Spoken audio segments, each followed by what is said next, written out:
Grant, you don't exist at the moment. As per usual. As per usual, you just don't exist. This is why we all cries. This is why we can't have nice things. It's why we can't have nice things, honestly. I can tell you what I'm going to be doing this weekend, though. Ooh, I would love to hear it. Probably cry. Sometimes we just need a good cry, honestly. I'm actually going to go help my parents move some stuff on Saturday, and then do some roleplay stuff with friends on Saturday and possibly Sunday. Oh, D&D? Call of Cthulhu, and on Sunday, it's going to be Mutants and Masterminds. Is that D&D? Just good. It's a roll. Yes. Roll dice and you role play. If that's D&D to you, then yes. Yes. I am going to 3 recitals this weekend, and my fraternity has our initiation ceremony on Sunday, so I'm basically gonna live on campus this weekend, and I'm not happy about it. Are you? You're not part of the initiation, right? No, I'm not the initiate. I'm a part of the chapter, so I do other things, but it's mandatory. We have to be there. We get fined if we can't. We get fined if we're not there. Because our initiation ceremony is like the biggest thing that we do. You can fucking fine people with frats? Hey, it's in our bylaws. Why? It's in order to have like some repercussion for not showing up to events. I feel like that would just be kick them out of the chapter, not make them pay money. No, we can't do that. We can't do that. A sister who wants to leave the fraternity has to do it out of their own volition and not because we expel them. The only reason we can actually expel someone, I think, is if GPA is too low and doesn't meet the national requirement. But even then, they would still technically be a sister, just not affiliated with our chapter. This is why I should be a province officer. Here is my audition tape. Because I know so much. Holy crap. Hi everyone, my name is Aaron Gray, and I'm here with Grant, I suppose. Oh, should I change it to Grant, I suppose? We're due for a change. I guess so. Would you rather have Grant, I guess, or Grant, I suppose? I think I suppose was better than I guess. Yeah, Grant, I suppose sounds better, in my opinion. In my professional opinion.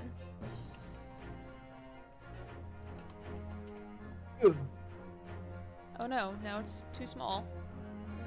Yeah. No. Ooh, change in real time. Yeah, I know, right? That's the power of the internet, folks.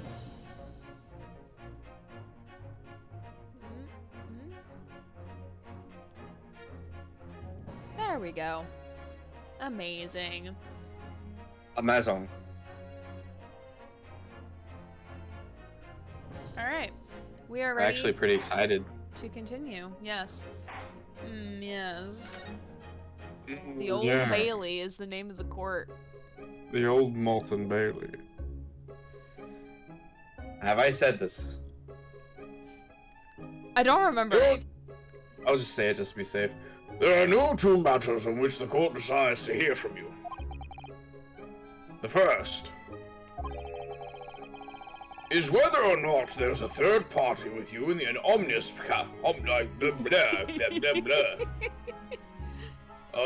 prosecutor, can you, what's that thing you do? Blah blah blah blah. Right, that one. The omnibus cabin as proposed by the defense. The second is that if such a person was indeed present, why did you conceal that fact from the police? God, no. It is not in my nature to hide nothing at all. I'm ready for you to have a 3-way conversation with yourself. I'm so happy I can have a 3-way conversation with myself. See, I told you. It's better than a 3-way conversation with other people. Sorry, I had to take a drink. Just answer their questions, please. Oh, Vampire Daddy, I love you. I want you on your knees. The truth of the matter is, I've been desperate about this all along. Don't tell us you see all. or keep my mouth shut. Tell us what Mr. McGilded? The fine fellow represented me is absolutely right. In the carriage on the night of myself and the other men, there was another passenger. It's true? Aye, and 'twas me who helped the little urchin get away after it all happened. Oh, this is an interesting twist. Who are you willing to sacrifice? Yeah, you... What? He passed out. All right. All right, looks like we're gonna have to have that woman to be the defense attorney. Can't remember her name. No, Magnus McGilded, that convenient excuse can't save you now. Susato.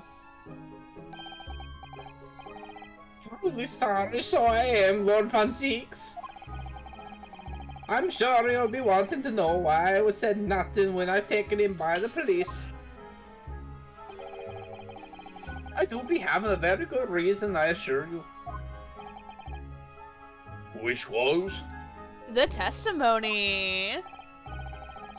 Well, the little child was just in the wrong place at the wrong time, and in any way not in any way involved, you see. Oh, child? I don't believe Child. this. Which makes sense if he calls him an urchin. That's usually what they call, like, poor children. Yeah. Like homeless children. What? If the police had known we one was there, they'd have assumed she'd done it. They'd have hauled her into her courtroom just like myself. I was only trying to spare her that. Young hearts and young minds are easily damaged, my lord. Van Zeeks hates all of this. He's just like, I despise every bit of this conversation. yeah, really. Hmm. And who was this young child of whom you speak? That I don't know. You don't know. Aye, well, the wee thing was happened to be in the carriage that night. I never saw her before or since. Objection! We have absolutely no reason to believe this man. The prosecution calls for the witness's statement to be disregarded by the court. You know, I wouldn't be surprised if the urchin isn't here in the courtroom as we speak, listening to the proceedings. Is he looking Are you over looking at at her? Whoa. What? Hi, there's a fire! So he is cough cough. I can't see it through all this smoke. Wow, this is a wonderful Trans-Siberian Orchestra show we got going on here. I love the pyrotechnics. Where's the I laser think- lights? Did she just smoke bomb us? I'm not sure. What's going on?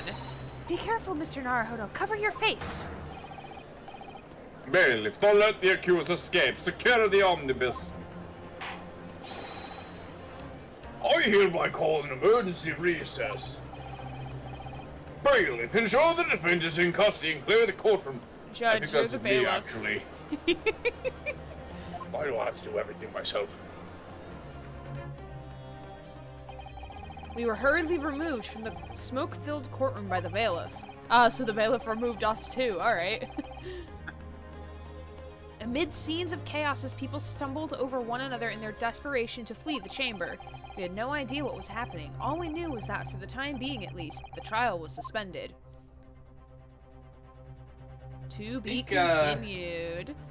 I think Irishman just went ahead and just pocket sand us.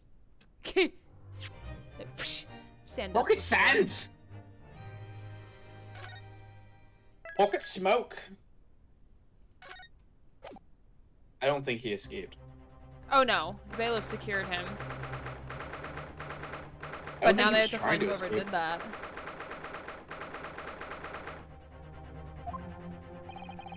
What on earth just happened in there? Mr. Naruhodo, I've managed to find out what happened. Oh, Good. What good timing. Mrs. Sato. I was told it was an advanced form of smoke grenade, a type of exploding device that releases smoke. Wow, you called it. They really did smoke us out. To get that. Took a lot. Oh my God, Sasato, was it really that hard to like understand? Oh my God. I mean, also, is this the origin story of Aiden Pierce's bloodline?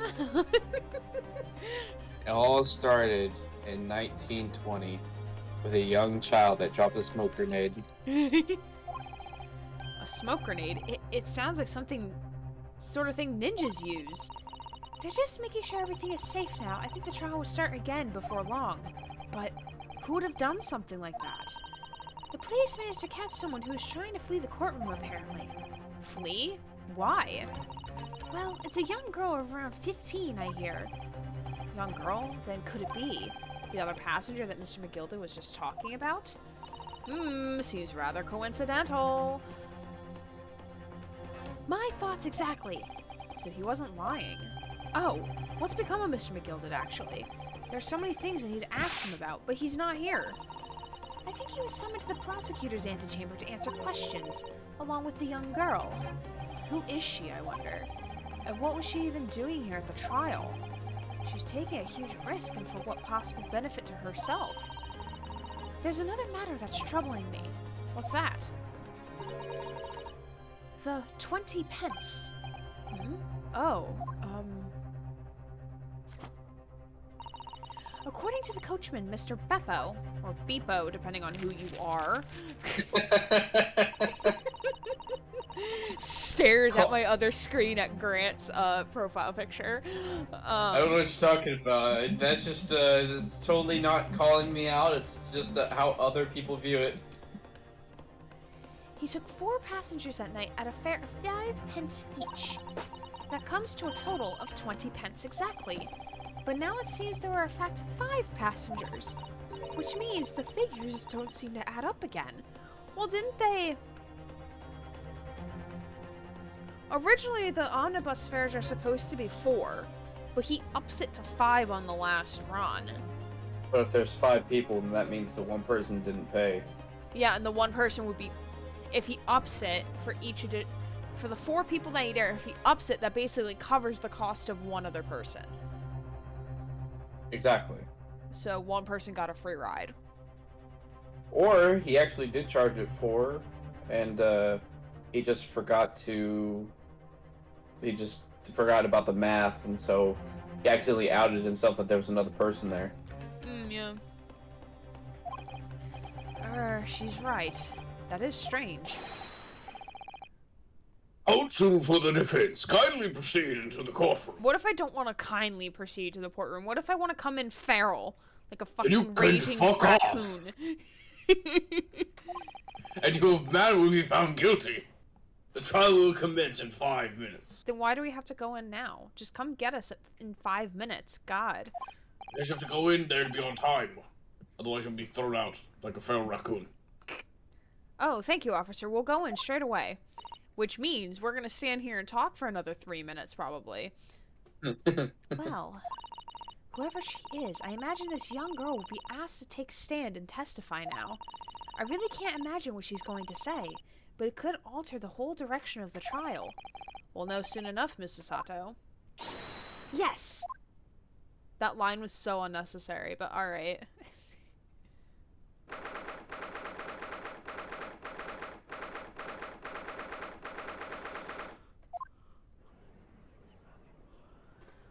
Oh. That is not tired. as young a girl as I thought. They said 15. Oh, I did not see that. Yeah, Whenever I they said heard 15. urchin, I was thinking like 10. Well, like, you gotta consider his age in comparison. Because I think he's like... He's 48. Yeah. So even like a 15-year-old is young. I don't... What do you mean? Compare the ages. Yeah. When you're a 48-year-old, 15 could be considered young like an urchin. I guess so. Never mind. There's the young girl next to Mr. McGilded. Look. She must have been the one who caused the disturbance before. Well, after all that rather eventful recess, the court will now resume the trial for Mr. Magnus McGilded. Now then, Lord Von Zeeks. It's really hard to say that last name in that voice. My lord. I believe you have established the cause of the smoke which veiled proceedings on here. It seems to have been an advanced form of smoke grenade, of the sort typically employed by the army. Good gracious, the army! What in the devil's name? Judge, you might want to put your your hair back on. I'm not bald, I promise.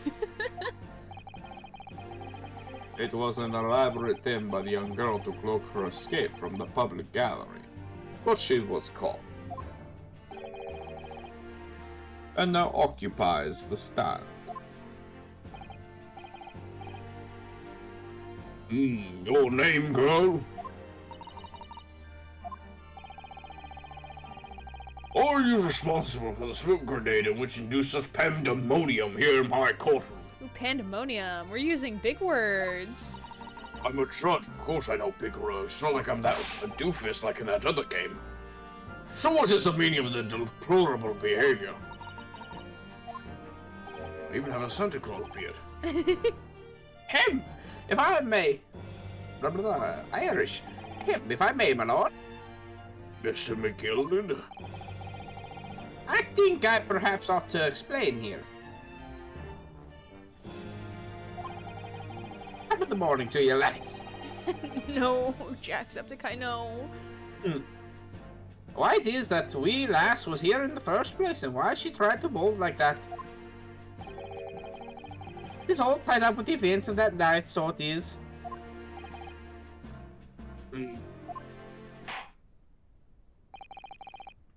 Very well, Mr. McGilded, give your testimony. You will explain to the court exactly how this young woman is involved in the case. Just what did happen that night? More. Hmm?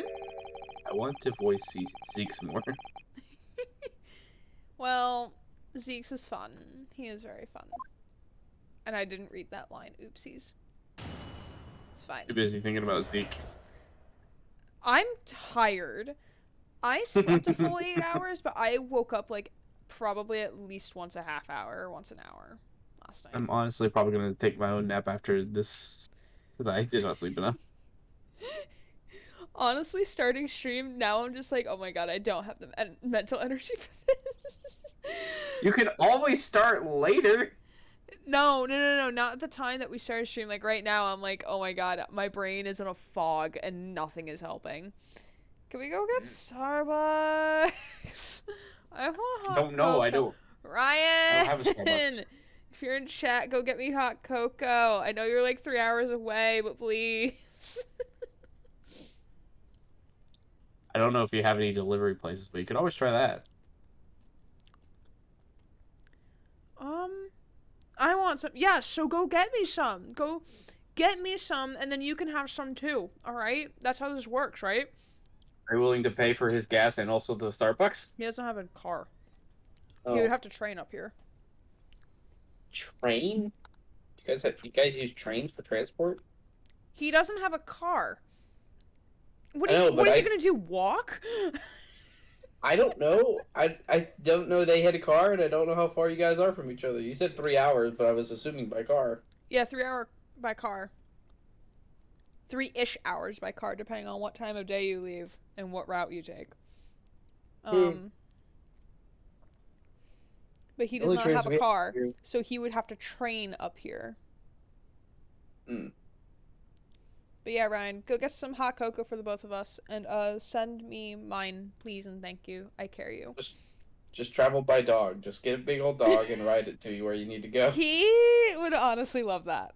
He literally, we went to the park, like literally right next to my apartment complex, and walked around because there was like a music festival going on, but it was just like a band playing. It wasn't like a festival.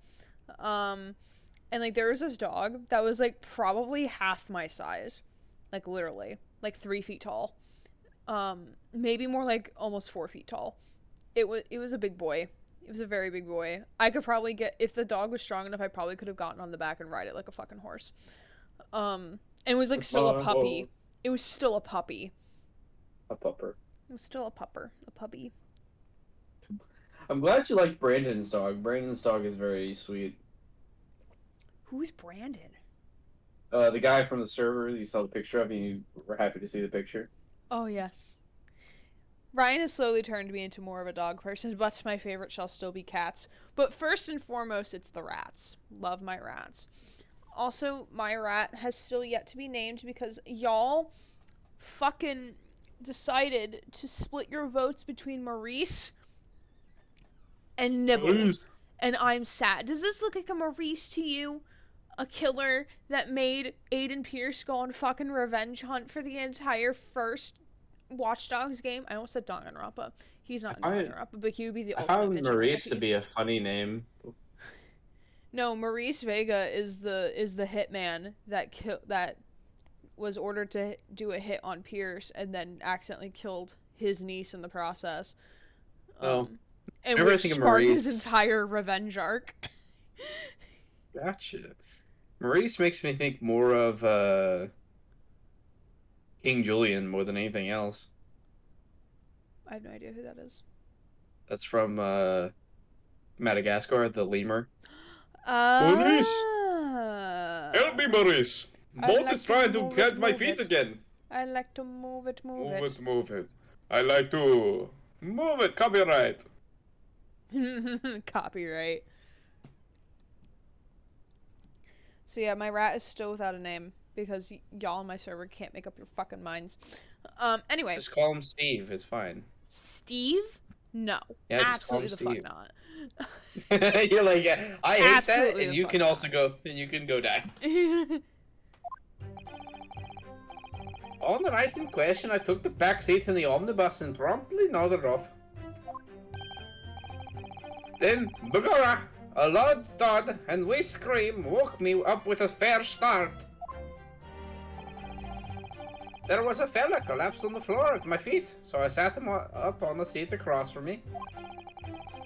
Then I turned to find out where that scream had come from, and bless my soul, what did I find?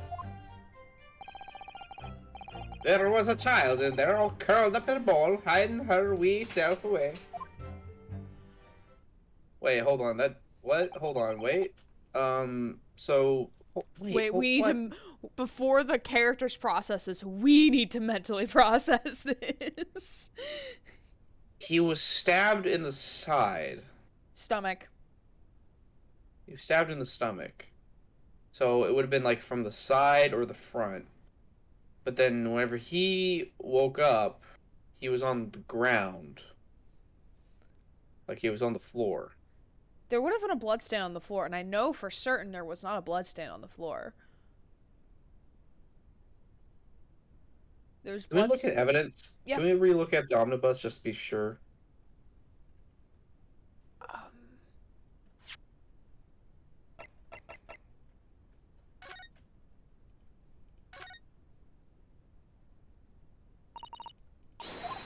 Come on, just go inside the fucking omnibus. Oh, wait. There's blood on the floor. When was Yeah, there that's what I blood? thought. That was not there before. You can't see it like this. Oh, wait. There we go. It's blood, isn't it? Something wrong? Oh, it's just, well, this bloodstain is so obvious, that's all. Okay, so I guess he could have fallen on the floor. Alright. Yeah, Van Zeeks has made no mention of it. I suppose that does seem a little strange. Why do I have such a bad feeling about this? Okay. Yeah. Anyway, continue. That matches up with what he said, because I was concerned, because I didn't remember there being blood on the floor either, but I wanted to be certain. I guess it's a So- good thing we did. He was sitting here. Or Yeah. the victim was sitting here. He Hi, obviously Combat was Butler. stabbed. This is the most awkward thing trying to move around. We were, Magilda was sitting here, Yes. Hi, I know I said, oh my god, I'm so tired. Combat Butler, hello, how are you? I'm saying it again, because I'm sleepy and... Let me see if I can slap you awake, Gray. Did it work? No, it did not. Damn it. So the child could have been here, Something like that, yeah. or on the other seat, this one. Oh my god, If I'm sh- struggling. I don't This know one. if she did it, but if she did do it, then why did she kill him? Would she have any reason to kill a shoemaker? No, he was a brickmaker, not a shoemaker. Maybe? I mean, we'd have to ask her, honestly. Maybe somebody else did it and she didn't just saw them. Yeah, because he was out cold. I destroyed my fingertips bouldering today. Bouldering? It's not a boulder. It's a rock! Unironically fun, though. Can you explain to us what that is? Because I don't know All about I Grant can here, picture- but I might almost have a grad degree, but like I don't know what the fuck that is. The only thing I can think of is like you are just taking a sledgehammer and chisel and like making boulders on hills for people to like get rolled on. I don't think so. Like he's a geo something student. Oh, he's a geo stu- student. Then he's probably. geology student of some degree. Literally some degree. And I'm guessing he's shifting through rocks to see different types and like see if there's anything interesting about him. It's rock climbing, usually indoors, but without a rope / belay system. What the fuck? That sounds dangerous. Dude, I am now wide. I am perceiving. What? Isn't that a little dangerous? Who loves rocks so much he's willing to climb them without safety? It's not a boulder, it's a rock. Only 10-ish feet, not the full 40. Wait, is the goal to be at the full 40? What? I don't like this. Combat Butler, I'm gonna be honest with you. I don't know like jack shit about like rock climbing, even though I have a place nearby that does rock climbing. I don't know anything about it other than you usually have a safety harness. Yeah, I mean, we have a rock climbing thing at our gym on campus. I've never done it. I want to at some point. Ryan, when you come visit, we should do it if they're open. So forward. Hmm? You said we should do it. And then what did you say? I said so forward.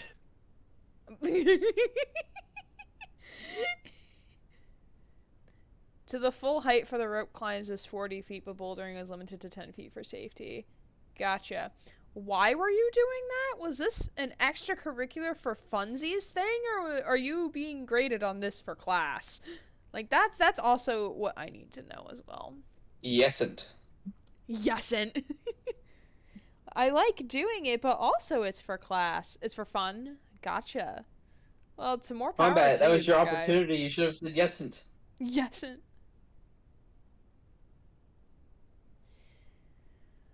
Oh my god, I'm so tired. Bro, if you really need to, after we get done with the trial, you can go take a nappers. Wait, how long is the rest of this trial? Are we almost done? We're almost done. Oh my god. We only have this third part of the trial, and that would go on to the next one. We shall see. Okay. I'm not. Don't make me feel. I'm not trying to pressure you. Yeah, I know. Alright, let's stop looking at this stupid omnibus. Alright. Judge is speechless, as per usual. Nope, never mind, he's talking now. I remain somewhat baffled, I confess, from what I gather on the night in question. Oh wait, we didn't finish our analysis of the fucking... So, he fell asleep, Mm-hmm. woke up. There was a girl next to him. Did he say next to him? Or like just cowering in a corner? I believe he said next to him, curled up in a ball. Essentially. I'm... Confusion. Why is From it... what it sounds like to me, it sounds like him and the brickmaker got onto the omnibus, And then after the guy fell asleep, her and probably some fourth person got into the bus. That's what it sounds like to me, because like if she got on without the guy noticing, then who knows about anybody else? Yeah, really. Did you read this? I don't remember. I Oh. did. Huh? I said I did. This young girl was indeed riding in the omnibus, correct? It is exactly as the defense counsel said. This last was the 5th passenger, my lord.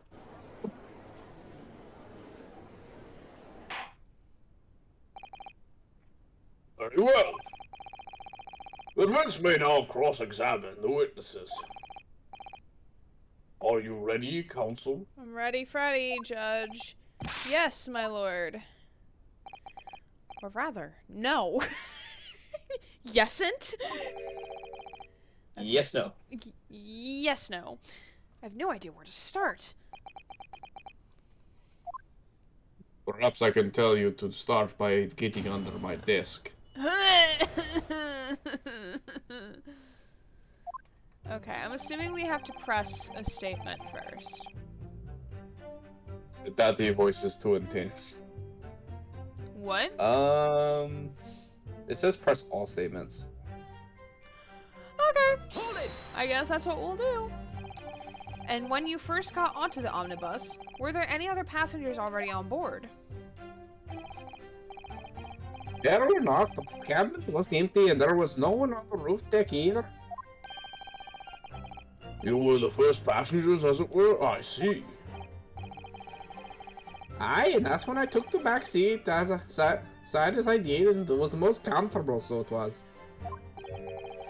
Could you explain exactly what you mean by the back seat? By all means, 'tis how you already described it earlier. I'm talking about the seat opposite the one from which the poor gentleman was stabbed was sitting. Like I said, 'tis the most comfortable and where I feel most at ease. And of course, I enjoy gazing through the skylight from time to time as well. Van Zieks is awfully quiet, and it's kind of concerning. I think it's because he's receiving new information, so to him it's like, I don't know how to process this yet until he's finished. Well, don't forget, like, in between the smoke bomb to now, like, Van Zieks took McGilded and young girl, nameless, And for questioning. in for questioning. So, like, he should theoretically know this, unless if he was, like, asking other questions. He's seeing if you can help squeeze more information. Of course, I don't know, maybe perhaps he's like seeing if you'll waste your time. I don't know. Maybe. A loud thud, you say, and a scream? Aye, and that's right. How can I explain it? It was like the sound of someone falling to the ground, that sort of noise. That's a thud. That's not a scream. They're two very different things, my guy. So you think it was the sound of Mr. Mason falling to the floor having been stabbed? Well, now, you ought to remember I was asleep at the time, so I wouldn't like to say. And when the sound woke me, I opened my eyes. There wasn't a soul to be seen in the carriage, but the fella at the floor. So, wait. Was he just not being perceptive enough and just didn't see the girl?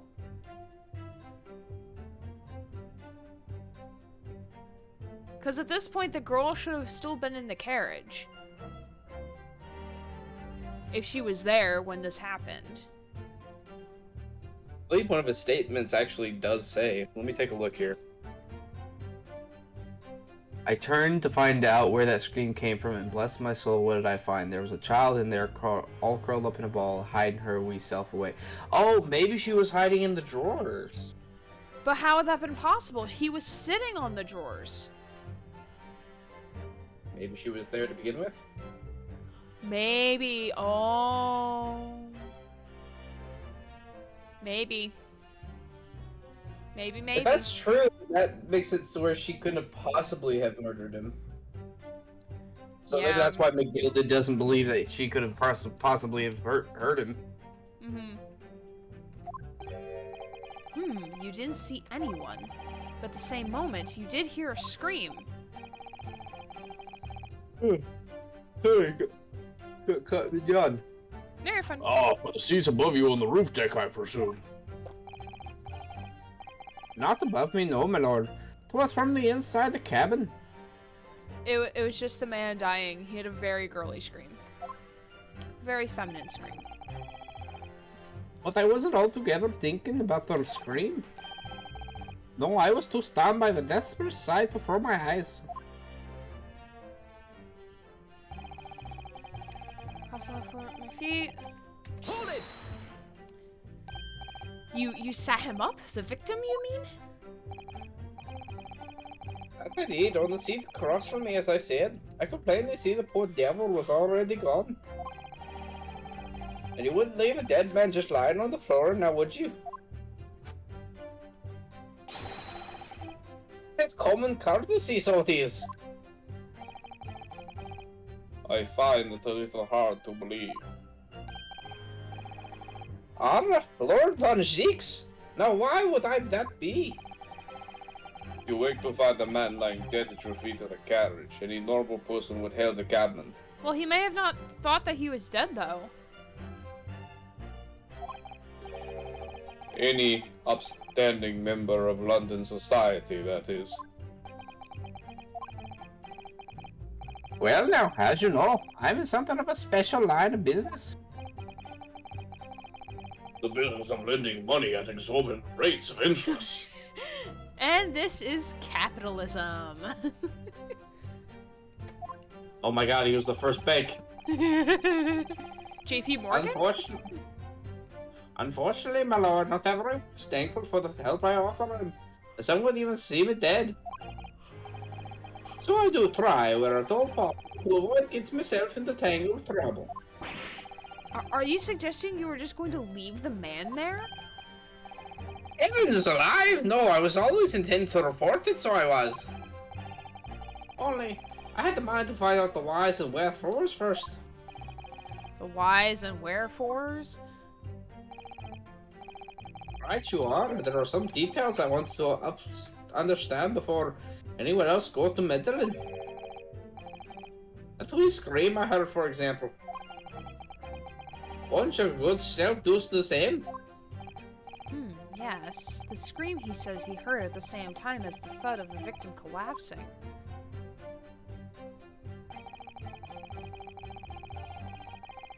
Hold it! I'm afraid I don't understand. I'm sure you told the court that there was no one else in the carriage except yourself and the victim. So I did, sir, so I did. As far as I could see, that is. What do you mean by that? Well, now, 'tis a queer thing. The wee scream I heard as I woke up. It came from, if you'll excuse the vulgar expression, under me backside. So under the seat. Yes. This scream could have been a horse backfiring. Could have been the horse goes on strike.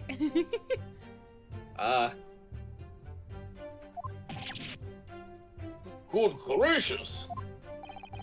Under your backside? And when I lifted the seat on which I'd been sitting, I found there was a wee cubbyhole there for storage. Mr. Naruhodo, we can examine the omnibus ourselves, remember? We already did this! We already... Sasato, What do you... I girl, want you to go into the other room. ma'am, we already figured this out. Yes, of course, the whole bus was submitted as evidence. The whole entire bus. We're just gonna whip The that out of our entire pocket. bus. This would be a very good time to have a thorough look around inside. God, we already did. And that's where I found her.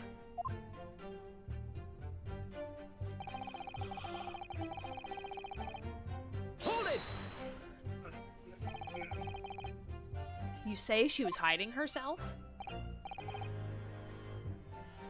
Aye, that's right.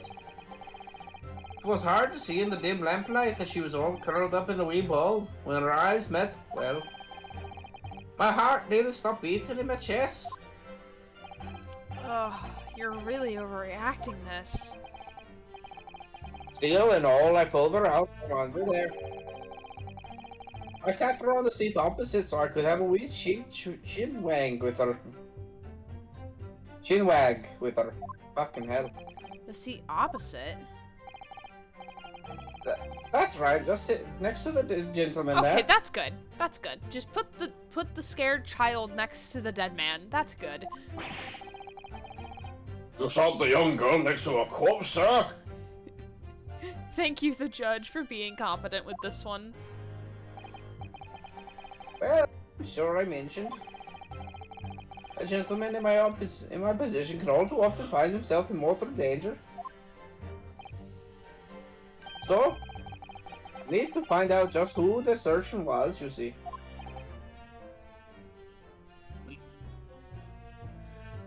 BRB stream keeps buffering for me. Interesting. It tells me stream is doing okay, so I don't know why it keeps buffering for you. That is unfortunate. Are you currently kind of? Oh wait, he's gone. Haha. he's not in chat anymore. I can't ask him. I was gonna ask him, like, is he trying to download Legion right now? Cause like I bought him Legion because it was on sale, and Legion is a very, very large game. So if he's trying to download and watch stream, of course it's going to buffer, but I think he knows that. I just imagined you talking to like people in a room, and then someone's like, "Sorry, I gotta leave. It's hard for me to hear." And you're like, "Oh yeah, I don't know why that is. If you could tell me." And then he's like already left the room. Like, fuck. Like, okay, bye. I'm like, okay, nice talking to you. Bye. All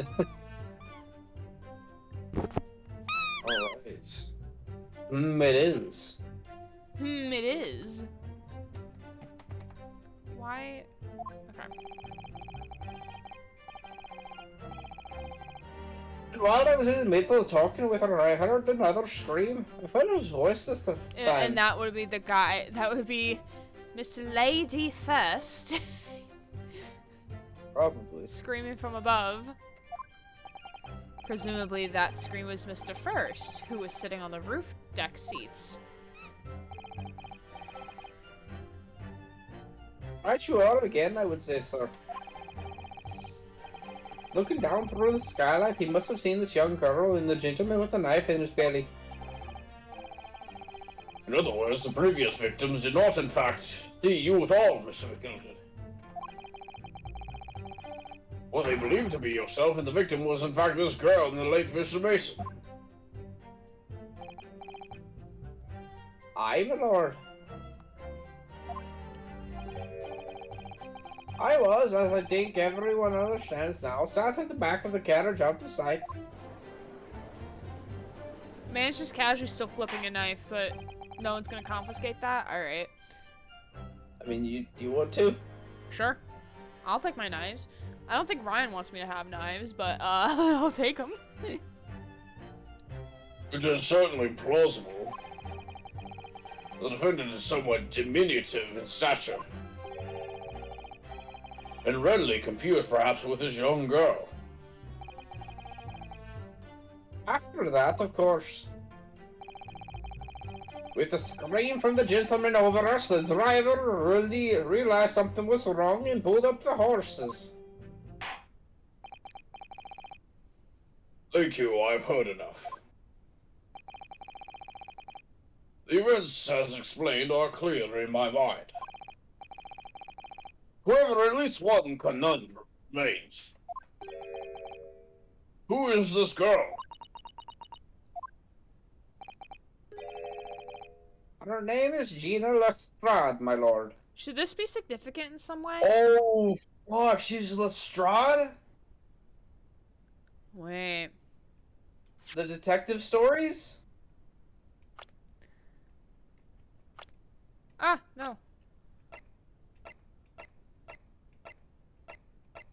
I mean, I wouldn't know.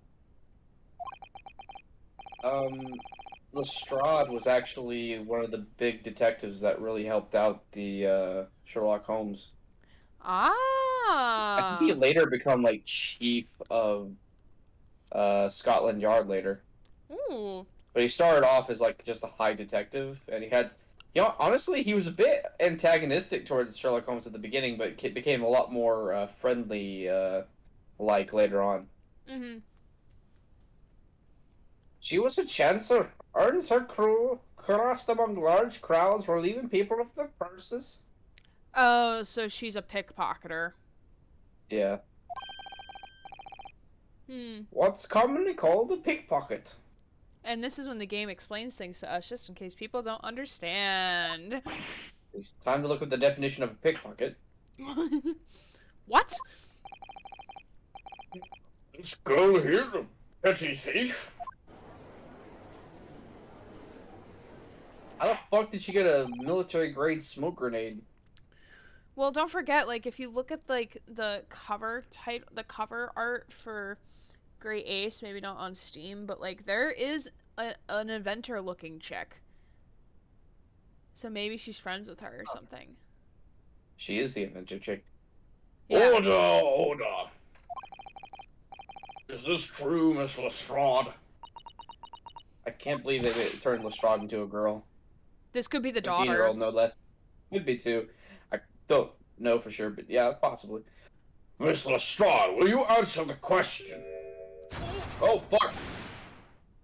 It's all purple! Quick, have it shot! Oh, wait. How dare you? What is the meaning of this? Ah, she turned invisible. Zim. Ah. Oh. The girl, she's gone! Is this supposed to be her? Maybe. I don't know how to voice her. I don't... with this line, I'm like, open your eyes. She's 15, so... I'm over here. I'm over here. I'm over here. It's okay. First accents can sometimes be difficult. I'm over here. I'm over here. Good gracious, how... My brain just, like, stopped working. You're like, comma, Gray's brain.exe stopped working.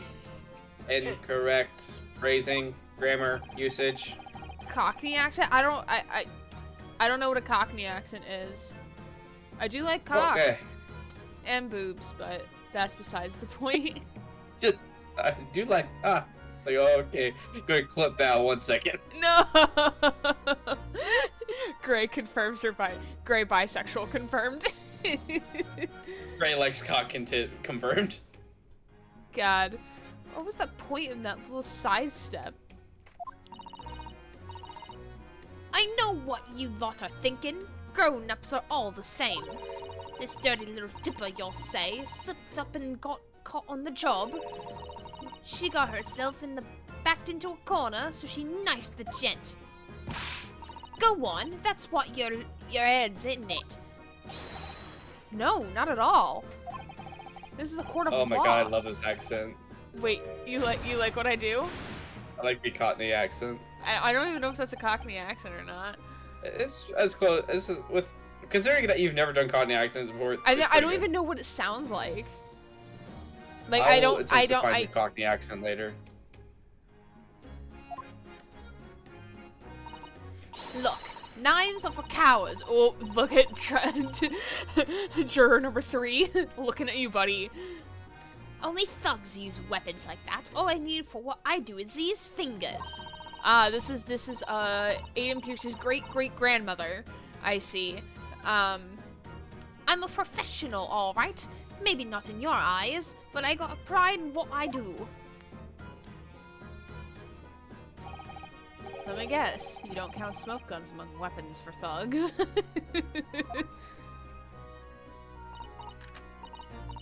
Oh, this was in a bag I lifted the other day. Down where they keep the four-wheel drags. It's nice, isn't it? I like the pink best. I do not wave that thing in my direction again. Why is he drinking?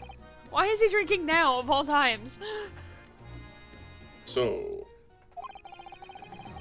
You admit you were riding the omnibus on the night in question. She gives him the fucking side eye. I shared a video with you, by the way.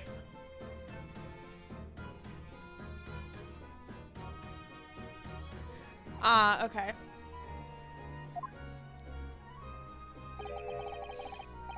It's alright, lass. I'll tell them the truth now. Alright, yeah. It's just like the Irishman said. The court accepts this girl's Miss Gina Lestrade as a valid and significant witness in this case. Honestly, Van Zeke streaking is the most understandable reaction of all the prosecutors. It's like, ah, shit, here we go again. Get some I'm gonna need some more wine for this one. It is always noon somewhere. I thought this was gonna say the court accepts this girl as evidence. I'm like, evidence of what? Of the fact that pickpockets existed. This is the first time that there's ever been a court case about it. Accordingly, young lady, we will now hear of your testimony, if you please. You tell the court exactly what happened in the omnibus on the night in question. Alright, if I have to.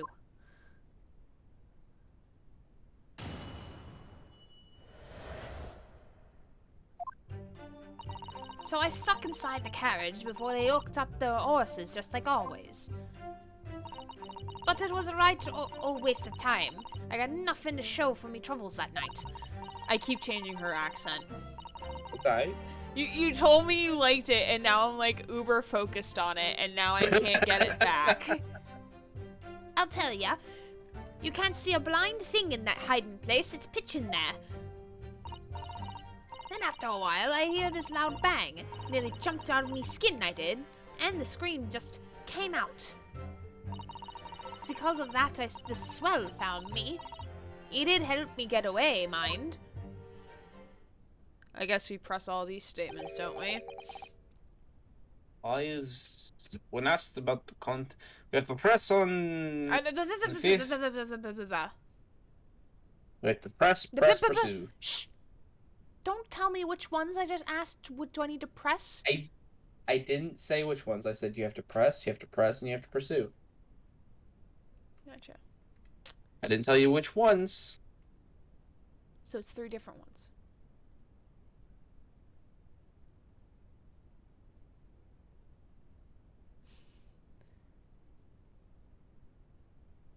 Did you hear me? Yeah, I did. I didn't know if you want me to confirm or not. Yes, he let you go. I fail to understand why you would let the street urchin go, Mr. McGilded. Oh, 'tis simplicity itself, my lord. You see, she couldn't possibly have killed the other passenger. I knew that for a fact. How? Because you were sitting on the fucking seat, my guy. As I'm sure I've said before, sir. I was sitting right on top of the place where she was hiding herself. I think a demonstration is called for. That's the judge. Unless I if the think a judge turns demonstration Irish. is called for. I think a demonstration is called for. That was cursed. It fucking was though, wasn't it? This is where I sat that night. And the cubby hole of which you were smoking is underneath this seat, I presume. Oh. That's how it works. Yes, it does appear just large enough to accommodate someone like the height of the girl's stature. Judge is hiding his real accent. He wants to be more British. More British? I just want to be more posh. Posh. Fucking hell. But of course the wee lass was stuck in there. Because I parked myself on the seat for the duration. Fucking fell asleep you did, damn sure. Oh, my hat, my wig, please. So you see, that's why I let the last bolt. I knew that if the police found her there, they'd automatically assume she'd done it. But I couldn't live with myself, and the young life was ruined when all the time I knew she was innocent. Even though you must have realized your action would result in your own innocence being called into question.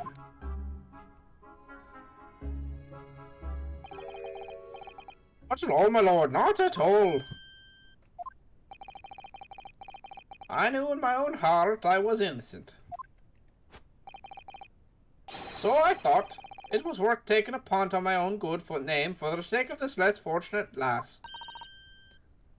My goodness. I forgot I voiced her as Himiko, lol. I forgot that I voiced the guy with a with a southern accent. What a perfect gentleman. My lord! This fine example of a man cannot possibly be guilty of a heinous crime like this. Oh my god, it's perfect. Fucking perfect. I'm ashamed of myself for ever doubting you, sir. Oh, now he's innocent. I say innocent. Now we just need one more. Her. With calm, calculated reasoning, one arrives clearly at the truth every time.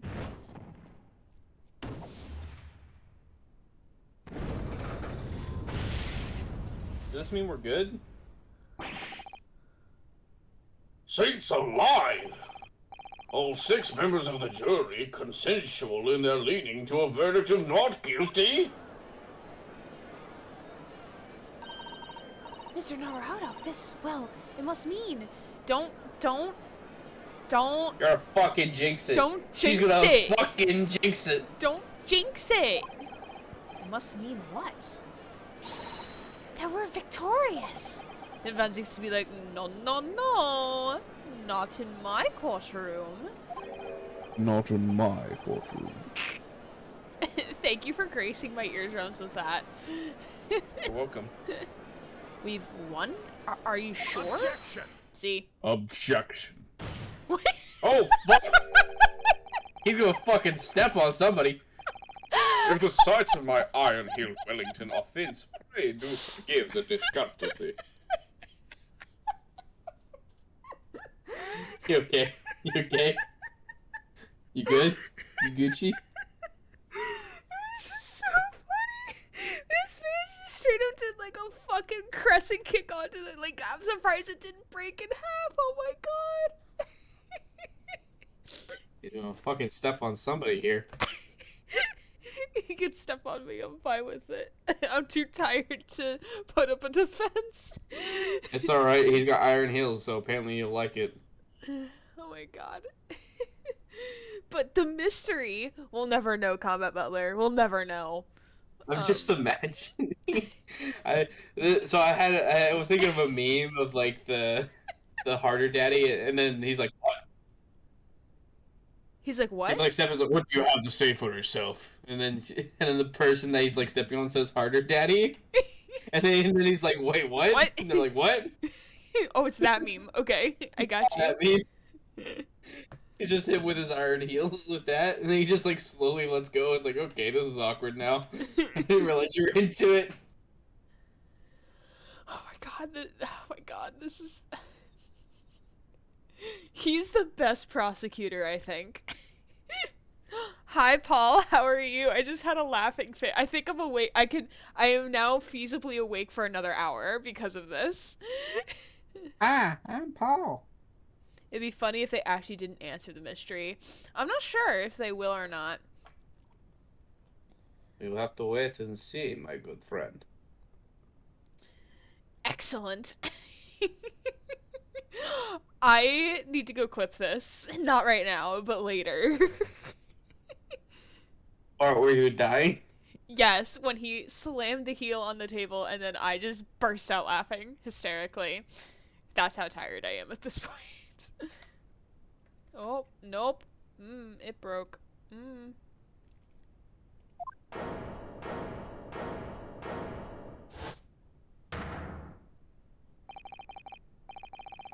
This really is a consummate example This man's really do be flexible, though. of the one monumental flaw in the British judicial practices. Where evidence and reasoning should be paramount, emotion rules the day. Oh, he's making a case out of us. Emotion? The witness's latest statement gave us a clear insight into his true nature. Yes, the music is back. Yeah, the music's pretty good. What do you mean, his true nature? Do you really think Scotland Yard would have made such a glaring omission? After the incident, the omnibus was comprehensively searched by the officers of the police. Obviously, the interior of the cubbyhole, as the witness put it, was included in their investigation. Compartment under the posterior seat of the full of the coachman's belongings. It's noted in black and white here in the police Oh, report. it's the space.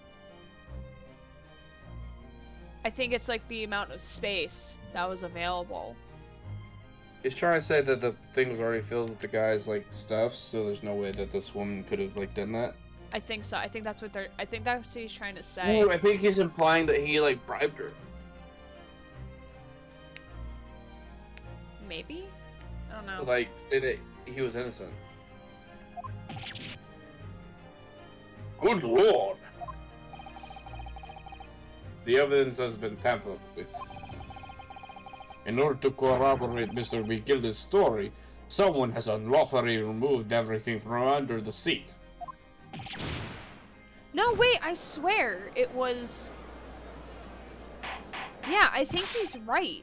Because the first time we looked at it right when it was just submitted as evidence. And there was stuff under the seat. But now there isn't. Do you think maybe someone moved it during the smoke bomb incident? Maybe. Order! How could such a devious contrivance possibly have been affected, Counsel? How are you, Paul? Thank you for joining us on a wonderful Friday evening. I'm Paul. Oh my god. Naturally, must acknowledge the deficiencies of the Constable and Constabulary in allowing this to have happened. However, I assure you when the omnibus was wheeled into the courtroom this morning, the compartment under the seat was not empty. Look at that glare! Oh my god! The glare says, "Come down onto my heel." Oh. Well, mine opponent's friend. Me? When the carriage was submitted as evidence, I'm really sleepy. Someone please put me to bed. Okay, I guess we're all gonna go to bed together at the same time. Alright, sleep over at my place. I obviously have my bedroom. I have a couch and a floor. Who wants what? Someone, if I you're want to brave have enough, my- can sleep in the shower if you would like. Or on the balcony. I want to There's no sleep in my furniture. bed. Huh? I want to sleep in my bed. Then you can't come over with a sleepover, I'm sorry. Say. doubtless you've examined in fine detail as would any self-respecting practitioner of the law. Pray, what did you find the condition of the underseat compartment to be? Oh, to be sure, the young gentleman would be able to clear this up in a jiffy. Sorry? Go ahead, you tell the court now, fella. Sorry, God, I decline on making carne asada in a bit. Ooh! Share with the rat crew. Share with the hacker rats. That is a requirement. I've already had my double Steven and cheese dip. I also had steak for dinner. It is very good, and it was not raw this time.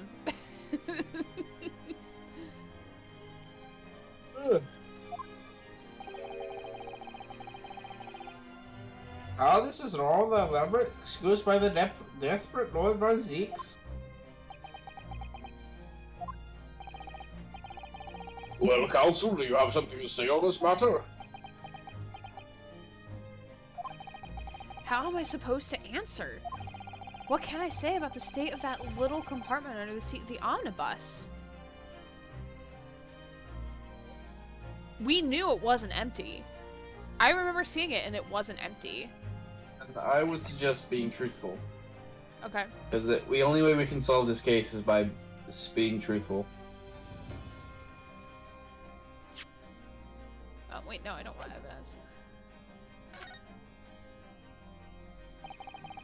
I really don't know if giving this answer is helping my cause as counsel for the defense, but as far as I remember at least, when I first examined the compartment, I'm fairly certain there were a number of articles inside it, yes. Are you sure, counsel? Honor my whist? What are you saying, are you daft dog? I thought you were on my side here. Now Venzeus is like, oh shit, he's gonna go for the truth no matter what. I have grown my respect for you. What game are you playing? Your task is to defend the man in the stand. No, it's to find the truth. Why would you say something to compromise his position?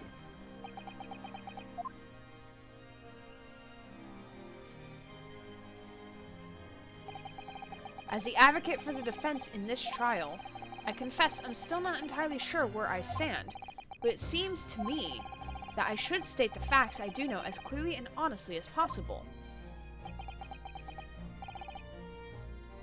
Interesting. I'm gonna take that as a fucking compliment, thank you.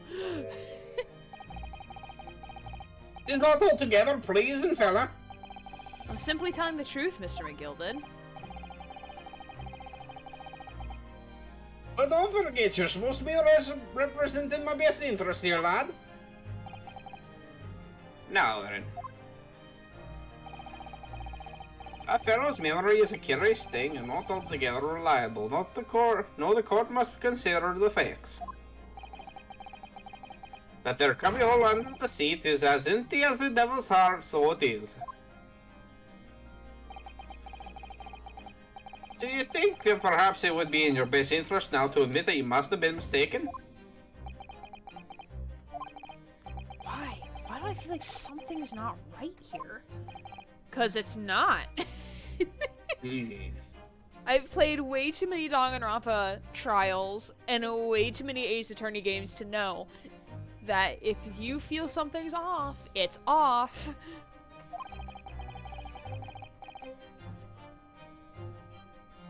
I should like the jury to weigh in on this matter, I think.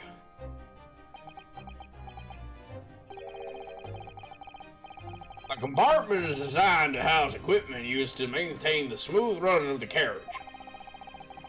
The guild's rules state the omnibus should be clearly and fully equipped at all times. So certainly would have be empty on the night in question. Beppo isn't that irresponsible.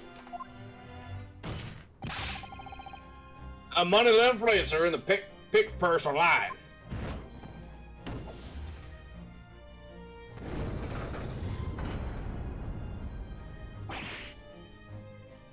I binged the Ace Attorney anime yesterday, and damn, it actually gets so good by the end, both seasons. Oh, can I watch season 1 now, at least? You should be able to watch both seasons on, like, Kiss Anime. Send me links. Eventually. You don't have to do it now, but send me a link to find it, because You're talking to me? Yes. Okay. I didn't know if you're talking to me or chat. I mean, anyone can. Please. I require the sustenance. Did you play Game 3 in the first trilogy? I did not play the third game yet. I would suggest don't watch season 2 if you haven't played the third game. Yeah, we were supposed to do that, but then Great Ace came out. So we said we'll do Great Ace first, and then we'll go back and do the third game. So I could just watch the first season. I'm okay with that. Do not watch season 2 then.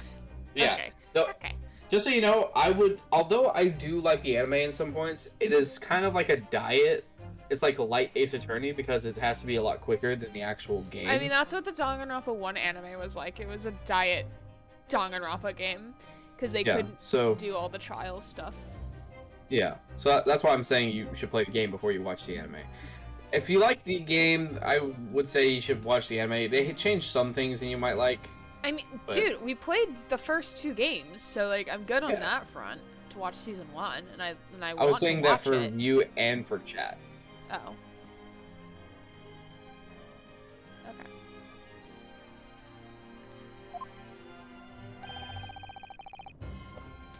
Ah, fuck, how do I voice this guy?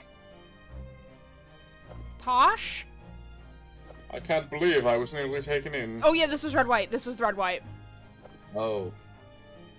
Red, white. I can't believe I was nearly taken in. There we go.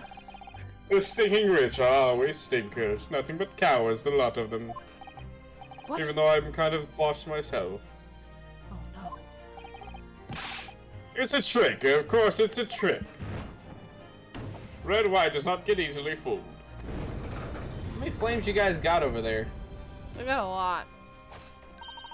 Quite so. I must concur here. That was easily turned. With calm, calculated reasoning, one arrives clearly at the truth every time. You've switched your mind 3 times. How many flames? Enough. Enough for this trial. What kind of magic witchery is this? I love the crossover game between Phoenix Wright and Ace Attorney because it deals with like witches and you can't use like standard court logic. You have to like use logic of their time because like they get transported back in time. Okay, what? Hey, we'll have to play it sometime. After we do game 3, we'll do the crossover because I'm pretty sure it's emulated for PC. I will need help with voice acting. I've already played it, but I would love I've to never play played it it. on stream. It's so When good. is Or- this, a crossover episode? What? Yes, but every time a different truth, it seems.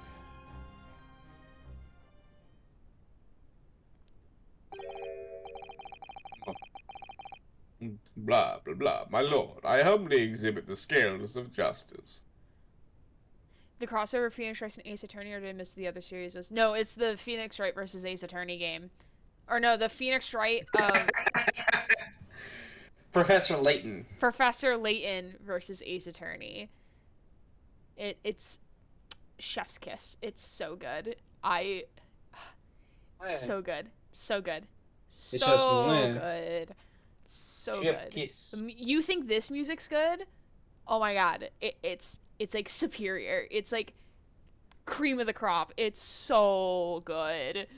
And I think it's the only Phoenix Wright game, not counting Ace Attorney, that's like in a 3D style.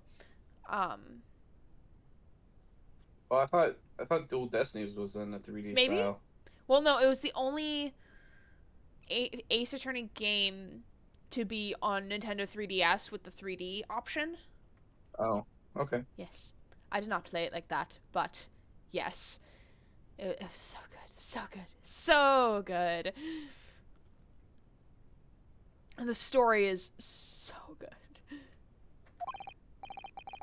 Luke, you must understand that I am clearly more smarter than you, and you should shut the fuck up. Clearly, a verdict of not guilty at this time would be wholly inappropriate. Thank you, counsel. But not like you need to reaffirm the judge to not make a not guilty verdict. But before we proceed any further, there's the matter of the outstanding cross-examination, which I have not forgotten.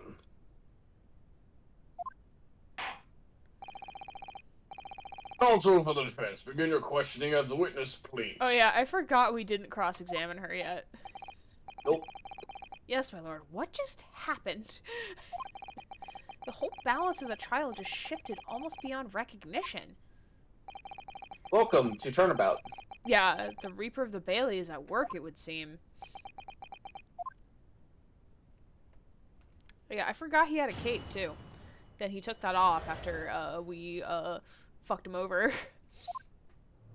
I believe it is I who fuck you over in the end. So I need to press. Okay. Shake of the head. Wait, no. Fuck. The shake of the head is adorable.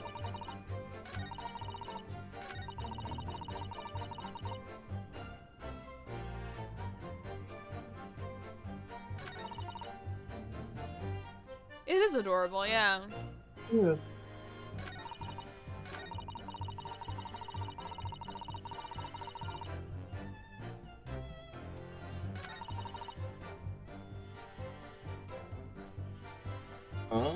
Oh, smart.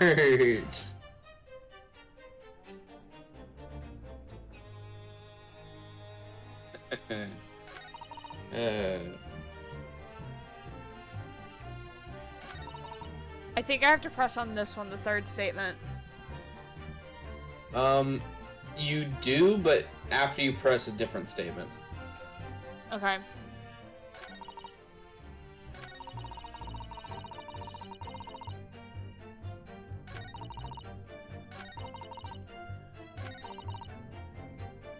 Second statement?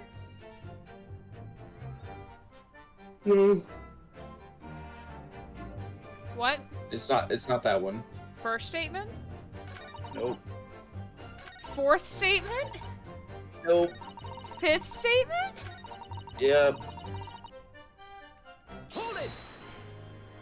Love how to play the guessing game on that one. Yeah. Sounds like you could have just asked. And when Mr. McGilda discovered you, he pulled you out from your hiding place. Oh, fuck. Mm-hmm. Accents. I was scared stiff, I was. He There dragged you me go. out and sat me down on the seat and all. I'm making her Irish on accident. Next to the victim, Mr. Mason. Yeah, the bloke and the knife in his guts. He was still bleeding. Then the carriage lurched a bit and he ended up falling onto me. Ew. Ew. How awful. Both me hands got covered in blood. Made me feel sick as a dog. Ah, so her it was her gloves. Wait, court record. No, It's those are the the glove, defendant's right? gloves. But I think it was Lady First who said they saw both gloves with blood, so it was her gloves. Wasn't there a symbol on those gloves? On the defendant's gloves? Yeah. There's Wasn't blood. there some type of symbol? I know there's blood, but was there not a symbol on him? No. Okay, yeah, there wasn't any. No. I thought there was a symbol for somebody's initials on there. No, that was the knife. Right. See? Could be an M or a W depending on how you look at it. It's got a horse on it. Horse. Is there somebody that we know that has a W? In the court record? Yeah. Oh my god, I think I know who it is.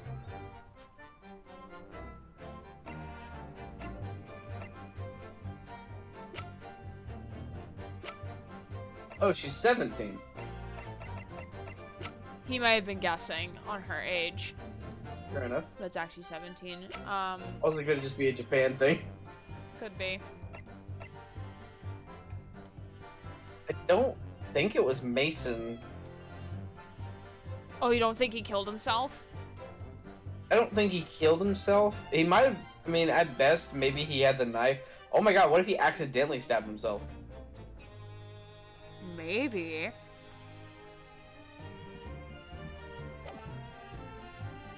Maybe he was gonna give like the knife dagger as like a pay towards his loan. Maybe.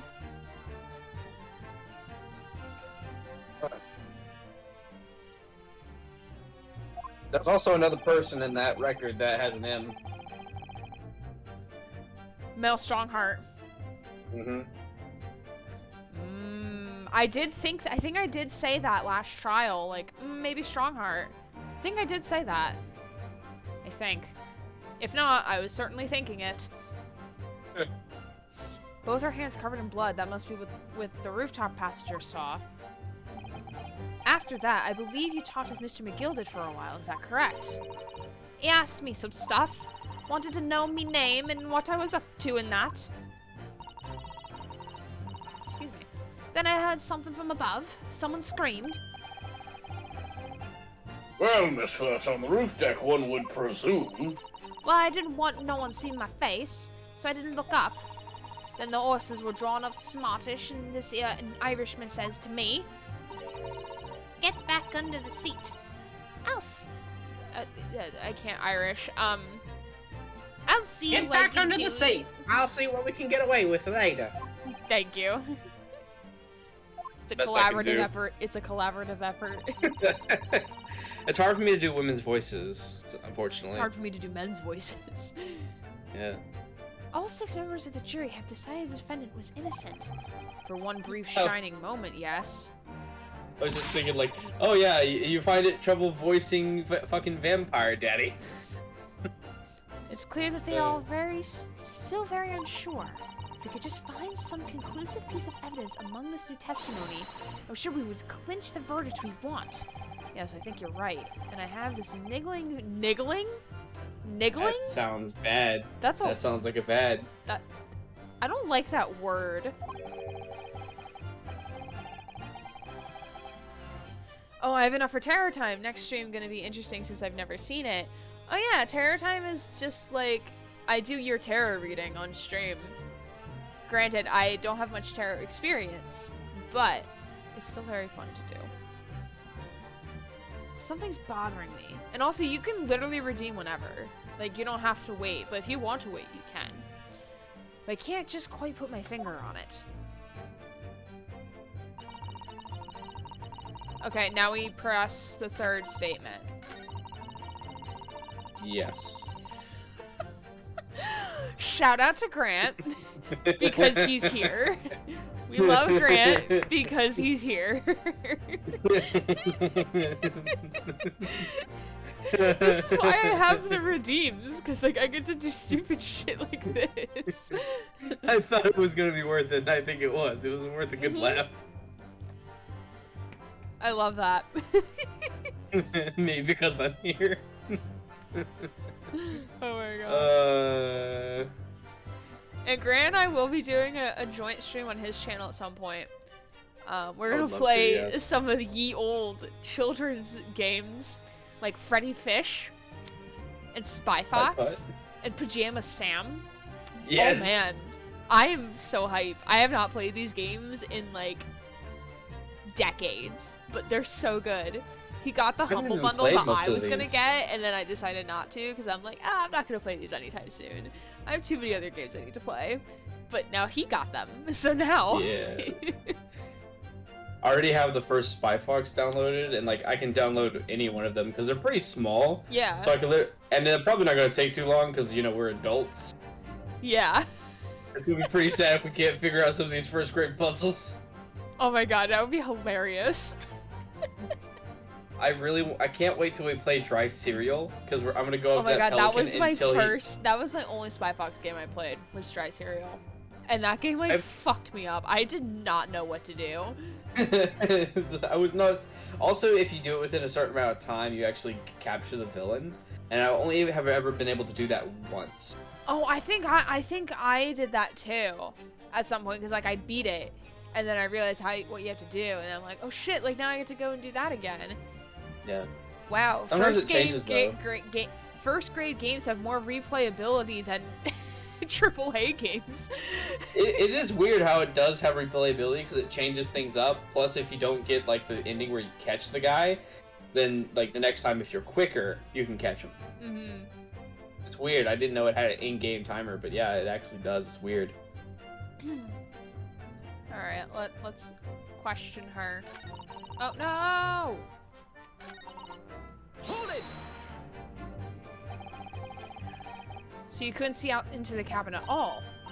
Not a shot. Most days I push the cushion up with me head and look out the crack. And I can't have a butcher's at who I'm gonna fiddle. Can I just say one thing about how I love that she's very young, so she's very easily caught lying. If you notice that whenever the statements we needed to like press on, it was her saying but shaking her head, and now it's this one where she's like putting her hand close to her chest and like pulling back a little bit, like she's trying to defend herself. Oh, like almost like a self-soothing gesture. I've been watching too many true crime stuff, and like body reading. So like self-soothing gestures or closing off, like putting your arms closed. Like so when you put your arms like crossed, that's like a sign of like you. It's like a subtle subconscious sign of like you closing yourself off, even if it doesn't like that's not your intention. Because like I know sometimes like I'll stand like that because it's just comfy for my arms to lean against one another instead of just being loose. But yeah.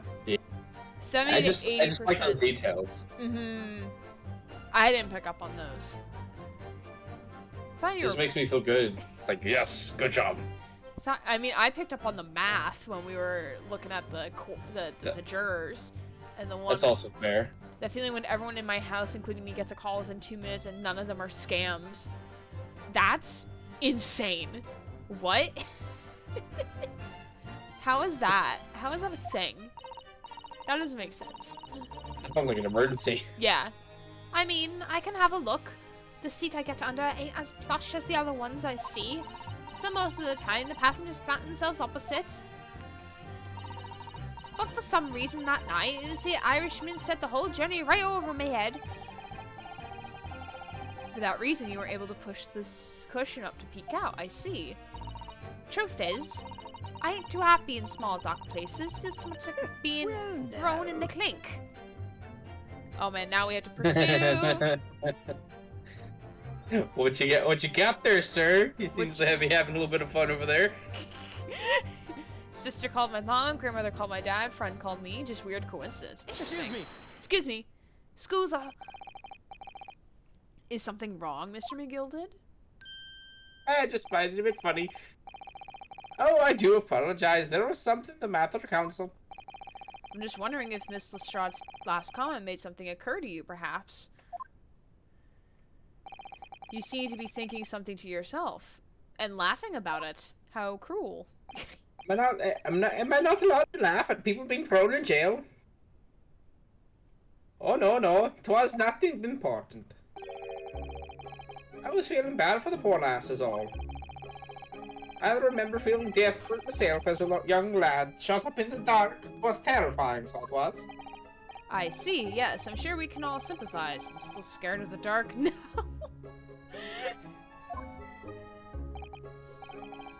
I don't know about yourself, but I find the darkness to seem to make everything you hear seem much louder as well.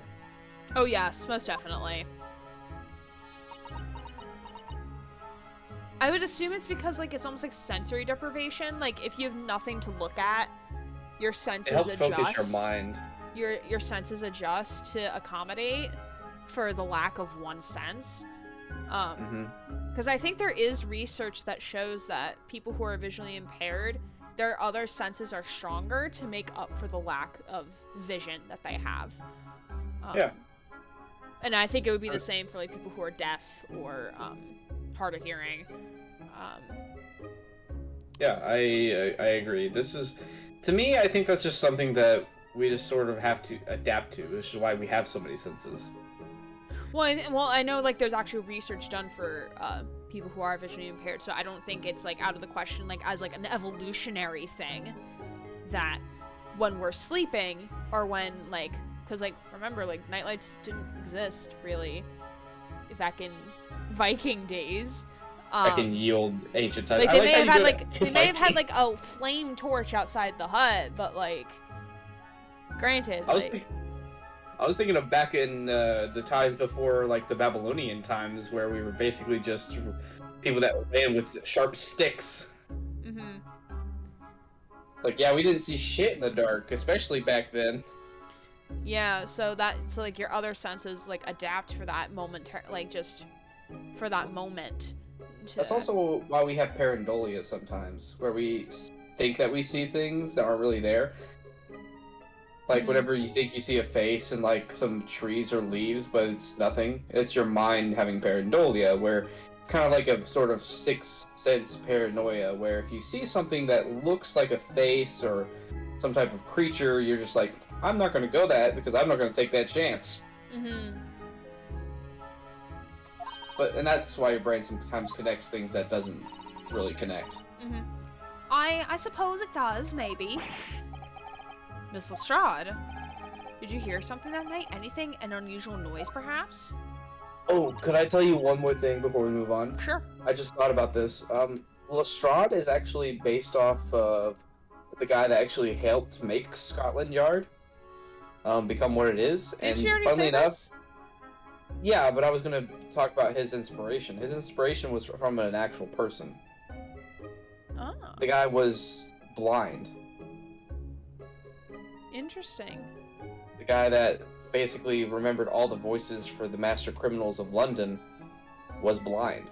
And Wow. a lot of people didn't know that because of how good he was at, you know, being able to understand and know the surroundings. Mm-hmm. He was also really good about making like an actual modern police force, but that's besides the point. Mm-hmm. Oh yeah, he was known as the Blind Beak. Yeah.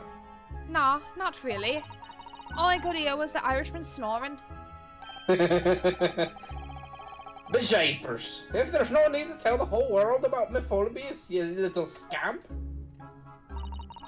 What a pity. If only Mrs. Strahd had heard something, it might have given us a vital new clue. Yeah. What should we make of that last statement of hers?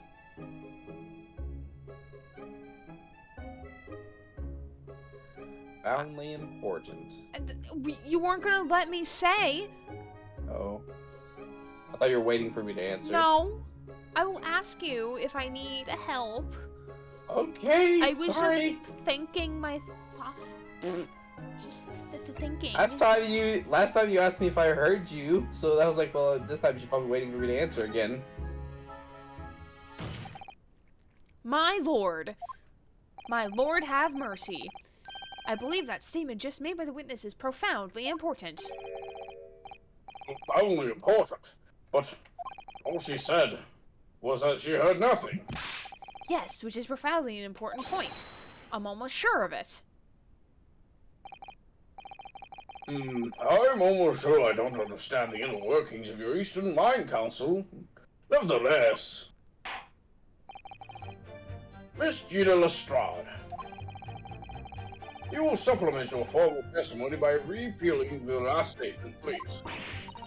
What? Supplement? What are you on about? Don't give me all fancy talk. I know what you're trying to do. Well, it won't work on me.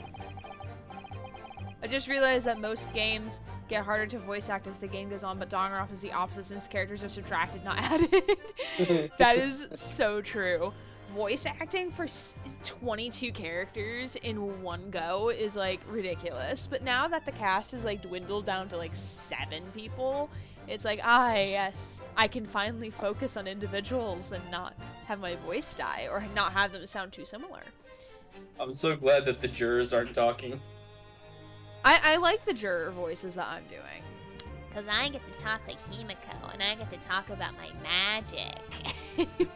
Apparently you like my southern drawl, boy. I do. Grant is southern, but doesn't talk like it at all. No, not really. Apparently, I've been told whenever I sometimes talk to like other strangers, I will sometimes adapt like a somewhat southern accent. But other than that, yeah. My one professor is originally from South Carolina. I don't know if she was born there, but like she spent like most of her like time as a higher ed professional there in South Carolina. So like sometimes when she's lecturing, the southern accent will come through. So like South Carolina is like, Dr. Hyatt, I love you. I love you, but not the class you're teaching right now because I fucking hate it. It's awful. Back down to South Carolina. Back down by the Danube.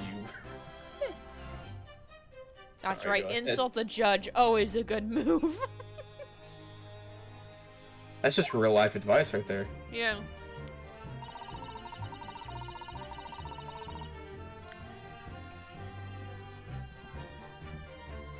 I feel like we need to present something.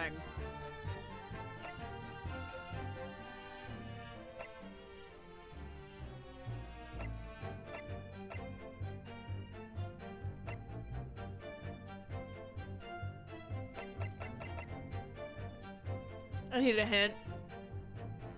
we have to not present. Oh, we just have to press? Yep. Hold it! So you're straining to hear what was happening in the entire time since the moment you hid yourself. Not exactly, no. Sorry?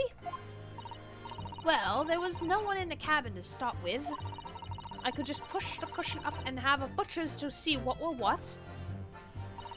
But then, when I saw the swell go and getting on, I got my head down so he didn't notice me. Excuse me. And Mr. McGilda sat on the seat under which you were hiding, correct? Yeah. Would you Adam and Eve it, eh? What a mug. Would you Adam and Eve it? What the fuck is this expression? I don't know.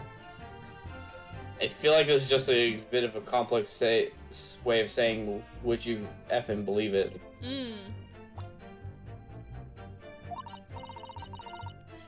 So then, all I could do was listen.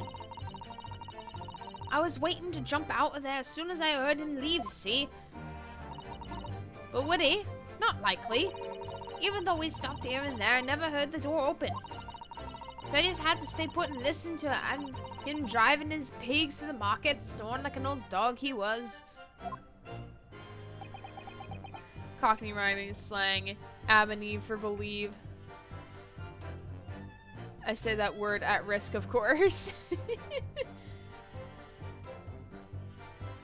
So wait, she never heard other guy get on unless if they got on at the same time.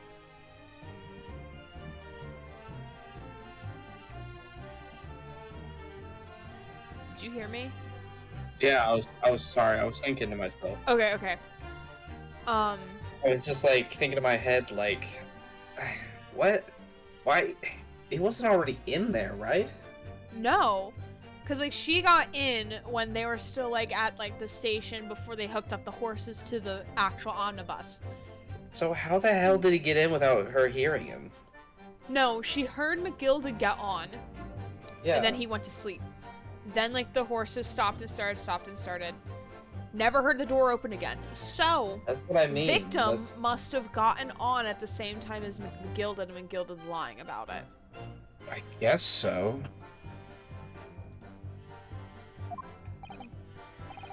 Are there any conclusions we can draw from that, I wonder? It doesn't add up. No, it doesn't. Miss Lestrade, well, you have just told the court.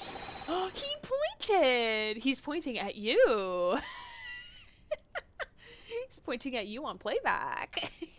I don't think so. Here's the thing. I don't see why he would lie about that. Why would he lie about Because his the whole separate thing is time he that, got like, on? he fell asleep when no one else was there, so that he never knew when victim got on, so he wouldn't have known that he died or that he existed until like he woke up. If they got on together, Oh then my god, do you think he was going to stab him? then he could claim. So if they got on together, like, Yeah, but she obviously heard him snoring the whole time, so he's not lying about falling asleep.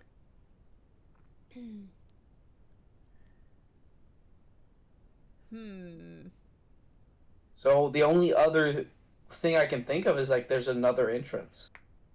yeah. Oh, another entrance to the cabin? At least not. Yeah, that's not. At least not from the door. I honestly think that people can enter from the top. I think there's a The latch. skyline. Yeah, think I people think can there's do the I skyline? think yeah, there's a latch right there. Yeah, there is a latch.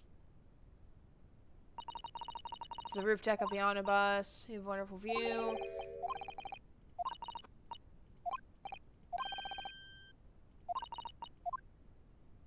Oh, it won't actually let me, but there is a latch. There is a latch right there. So he could have gotten in from the top, and she probably wouldn't have been able to hear it over the snoring. You can certainly see inside the cabins of that. Yeah, there is a latch there. Of course, then that adds to my next question about Ooh, I think I know who did it. I think I know who did it. Phoenix Wright omnibus.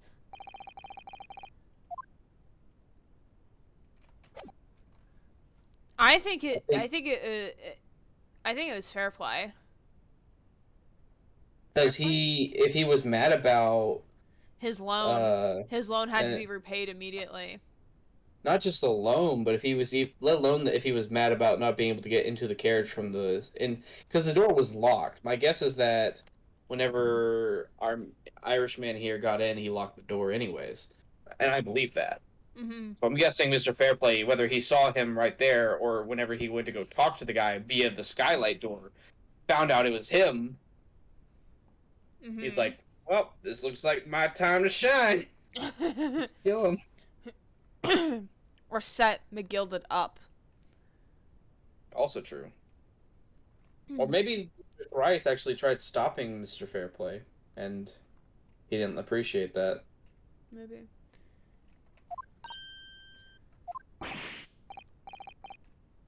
Odds? Are you sure, man? Absolutely.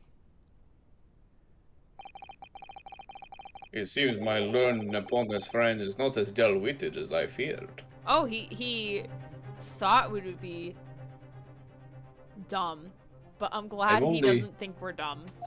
I'm only mildly racist. No. Sorry, Vanzies, I can't date you now. Can't be racist and date me. Sorry, it's a deal breaker. So Vanzies realized it too. I don't know if he's racist or not, but he probably... To be fair, compared to everyone else in the society, he doesn't seem that bad. Yeah. Kind of like, you know, what you can get. People have... I would say it's not the fact that he's racist. He's probably just ignorant of, like, the I mean, different given the time aspects. period this is set in, like, I wouldn't be surprised if there's, like, demonstrations of racism.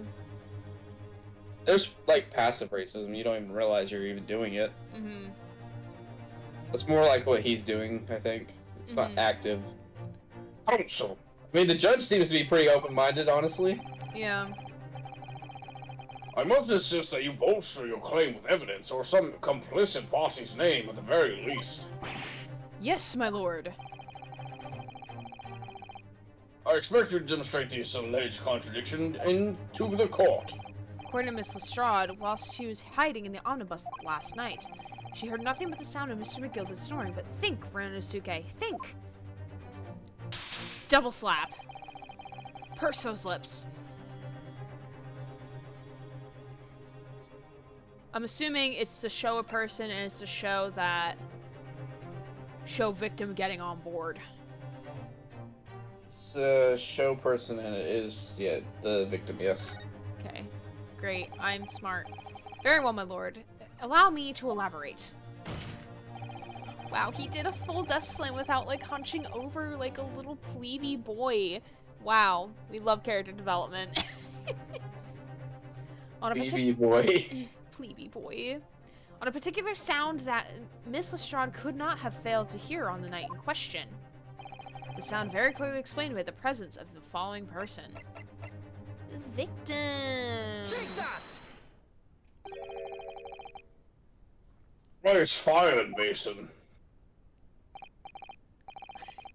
Still needs to put his leg up, though. Oh my god. Yes, he do. He really do. Yes, my You lord. gotta show off them thighs, though. Yeah. The sound that Miss Lestrade could not have failed to hear is that of the victim, Mr. Mason, boarding the omnibus.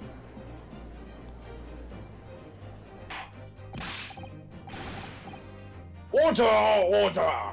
Explaining your reasoning, counsel. Miss Lestrade, allow me to confirm something. Excuse me. Ugh. You claimed earlier that you were the first person on board the omnibus. Is that correct? Yeah, of course I was. I got on while the driver was in the pub, didn't I? And the next person to board the omnibus was Mr. McGilded.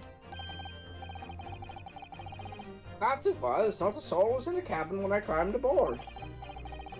At least not in plain sight. So you were, to all intents and purposes, alone in the enclosed cabin of the omnibus at that time. Did I not just say as much? I wasn't traveling with anyone else, if that's what you mean.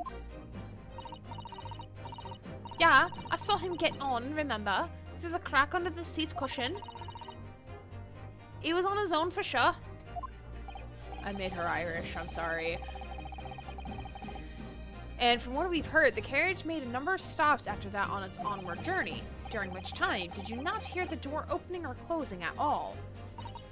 Nah, I never heard it. That's exactly what I listened for, weren't it? Waiting for the swell to leave. In which case, when and how did the victim end up in the carriage?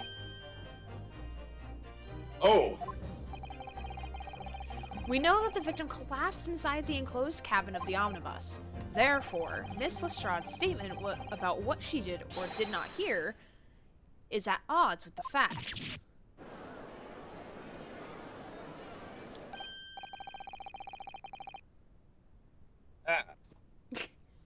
yes, this petty thief's statement was clearly flawed. Where did he put the wine bottle and the chalice? We didn't see him break them. Did he just like stash them under the thing?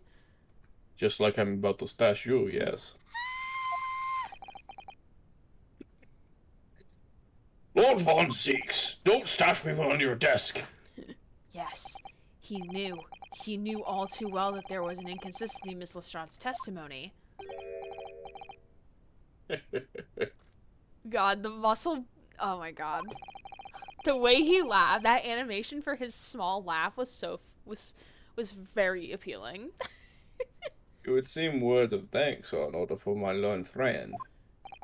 I am doing wrong accent. What are you talking about? You have been doing blah blah blah blah blah.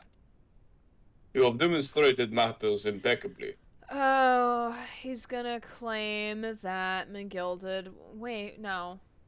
Because now victim never showed up, so... This witness and her colorful statements are entirely unreliable. Her words are convenient untruths, nothing more.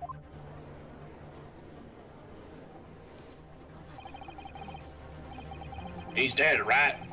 How could the victim possibly not have been boarded on the omnibus? That makes no sense whatsoever. And this girl is a pickpocket. No, Granny, no! No! Fuck sweet old ladies. They don't do anything right in this society. Kidding. Ah, she didn't even say anything. I didn't want to judge the dear little mite just because she has some rather naughty ways. Oh, naughty in what way, my dear? But I must say, Aggressively shakes head. I can't abide liars. She's not mad, she's just disappointed. Yeah, really? She's my high school band director, or my college band director. And neither can I. Mr. Foreman. I didn't want to judge the girl just because she has some less than salubrious ways. But I must say, I cannot abide liars. Sweet old ladies tend to be the ones happily lining up front row seats at executions. They're vicious as heck. That's right. Make sure to get the tendon. No idea if that's true or not. Where's our last juror? Who's our last one? Make sure to get my husband next. Mr. Naruhodo, that's 5 jury members leaning towards guilty. Why do you think they call me the gallows reaper? Well, your consideration for others is refreshing, my opponent's friend.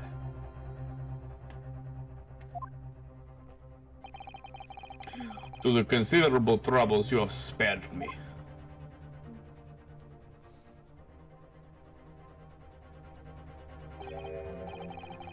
Yes, very refreshing. You've been drinking that all night. It's not like it's a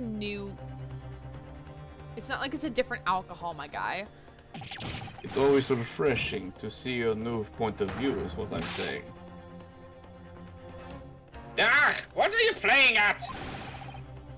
Have you forgotten who you're working for, you useless Ethan Armadan? Oh my god, Felix, please get the knife out of your mouth. Oh my god. This is carnage. It's perfect. Are you Hannibal Lecter or something? Are you gonna like eat this guy after he dies? Juror number 2 is the only one left. Mr. Naruhodo, this the way this is going. I know. If we can't find some new way to convince everyone of Mr. McGilden's innocence, the judge will rule and we'll have lost. I very much wanted to believe the words of one of London's most respected gentlemen. But those of us in service know we must accept hard truths. Hold it! Pull the sword! Pull the sword! Yes, the witness's last statement seems to have revealed a critical inconsistency in her story. However, sounds like me when I'm writing my paper. Very much using lots of, howevers, althoughs, perhaps. I suppose. Maybe not I suppose, because I can't talk in first person, but... We suppose. We suppose. The author of this paper supposes. If we consider the possibility that her statement is in fact the truth, it may shed an entirely new light on this whole case. Therefore, moreover, thus, yes, yes. The narrator of the story believes. Oh my god, honestly, I should, for the Discord server, I should just read my entire capstone and y'all just, like, grade it or some shit. Or, nitpick at it so I make sure that it's, like, perfect. Because I state my university's name so many fucking times. Because I have to. I'm required. What are you saying? We already know the hatch has a hatch. We already know the hatch has a lock. We already know the hatch is a man. We already know the hatch has a lock. Counsel! Counsel! I'm sorry, sir? Whatever do you mean? Counsel, I will not tolerate you attempting to peruse my adjudication. Adjudication. Explain. Blah, blah, blah, blah. Explain yourself at once. When the accused boarded the omnibus on the night in question, the victim was nowhere to be seen. Subsequently, the carriage door was not heard opening a single time, as testified by the witness in the stand. Didn't he also lock it? Well, that's what Fairbanks says, that he tried entering, but it was locked. Yeah, so the only way the guy could have gotten in was through the hatch up top. Hmm. And yet the victim's body was found inside the carriage. If this petty thief's words are to be believed, how do you explain the victim's miraculous appearance inside the cabin of the omnibus? Don't make me do a panic time dance thing where I put meat on the bone. Wait, was that it? Bone on the meat bone.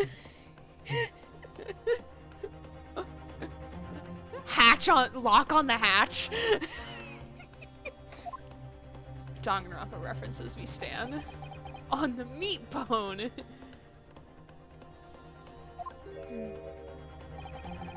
There's only one way to explain how the victim came to be inside the carriage. There's another entrance. He was put there after he died. I think that's my favorite answer.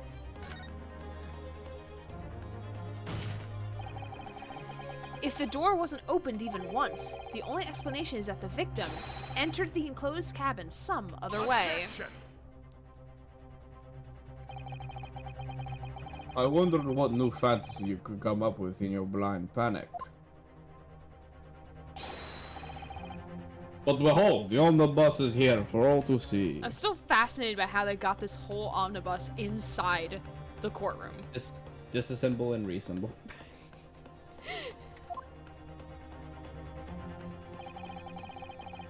Only one side of the enclosed cabin is furnished with a door, the others have only windows. Fixed windows, which cannot possibly open and shut. There's no other entrance into the cabin other than the door. Think outside the box, Van Zeeks. Lies. But there could be. There's one possibility you haven't considered. Oh, really? Big. Oh, you can move anything anywhere with a big enough battering ram. Trojan horse, perhaps? Yes. One other way inside that isn't the door. Another opening, the use of which allowed the victim to appear inside the enclosed cabin.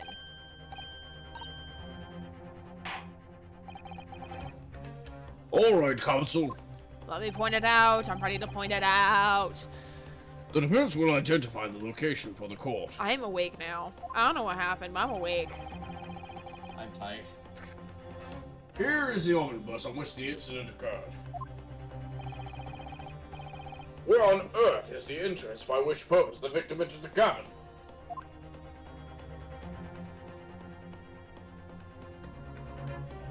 Take that! The answer is obvious. It can only have been the skylight. I say the skylight? Objection! Your ludicrous proposal almost had me lost for words. However, We should push this to ludicrous speed. Objection! The skylight may well be large enough for someone to pass through. Objection! so you claim. But do you have thread of evidence to support your addle brain theory? Sir, they've gone into plaid. I haven't seen Spaceballs in a while. Did you find anything? We ain't found shit. Hey, found shit. Where they comb the desert with literal combs. This, do you think he meant, when he said comb the desert, he literally meant comb it? It's the biggest comb we got! Ryan, we need to watch that movie if you haven't seen it, but Galaxy Quest is better though. Oh, I need to watch that then. Oh god. Ah, I see your Schwartz is as big as mine. I see your Schwartz is as big as mine. Oh my god. Oh, and the tap dancing I was your chest father's burster? brother's cousin's roommate's sister's twice removed.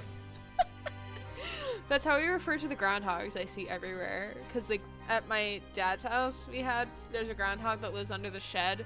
But every time my mom and I would go out anywhere and we saw another groundhog, we'd always be like, oh, that's Granny's grandma. Oh, that's Granny's cousin twice removed. Like, Jeez. oh yeah, Spaceballs is good. Spaceballs is really good. Probably the only. Why didn't Marvel you tell me my ass was this big?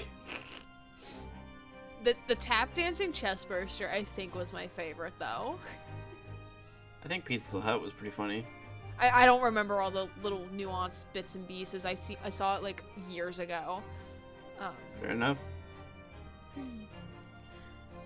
Both Mr. McGilden and Miss Lestrade said in their testimonies they each claimed to have heard a loud thud, such as the noise made by someone falling to the floor. Yes, which has already been explained. As the sound of the victim falling from the seat having been assaulted with a dagger. Maybe he was killed outside of that and then pushed in.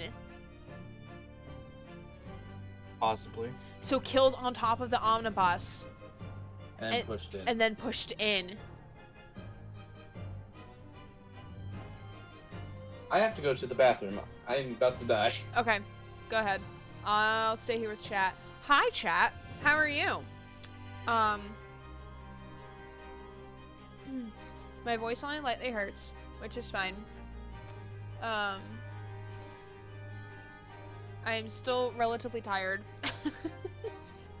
Hey, God, my butler. What's up, man? Tell me what you're doing this weekend, as per my thing over here in the corner.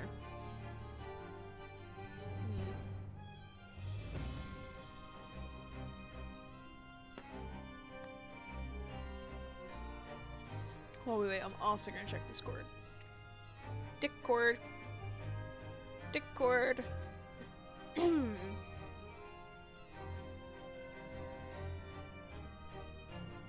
Who pinged me?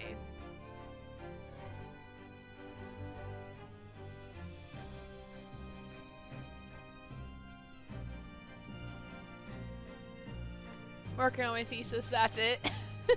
What's your thesis on, by the way? I don't know if you said to us, but I'm curious. I would like to know. My capstone, which is essentially a thesis for my program, I have to review my internship site, which is my university's honors program, and review it based on the 12 higher education standards. And there's a lot of them. I mean, there's 12. Ooh, what's in here? I keep finding shit. Wow, oh my god, that's what I'm using these for. So, like, my company I get my planners from, like, this is how they send their pens or their markers. And, like, oh, no, don't fall. And I've been using them to store stickers that I make.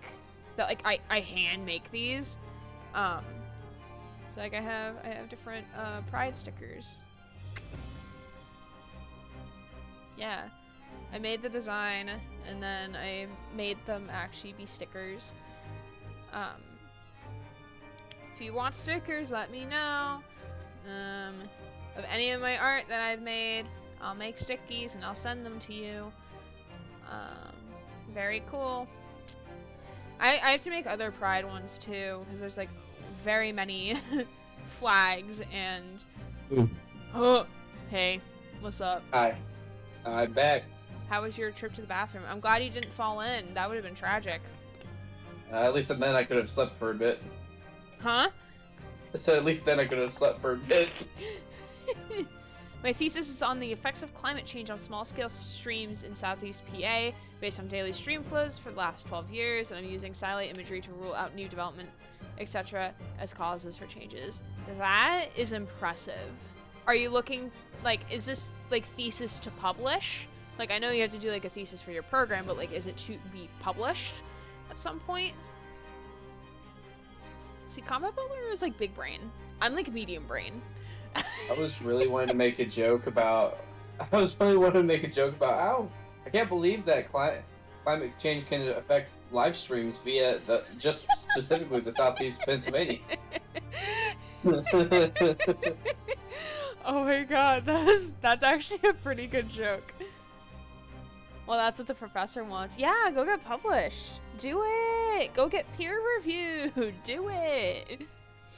At least then you can get your ass. If you're gonna get your ass handed to, it's gonna by people that are professional. Grant, I've never heard that before. I love it.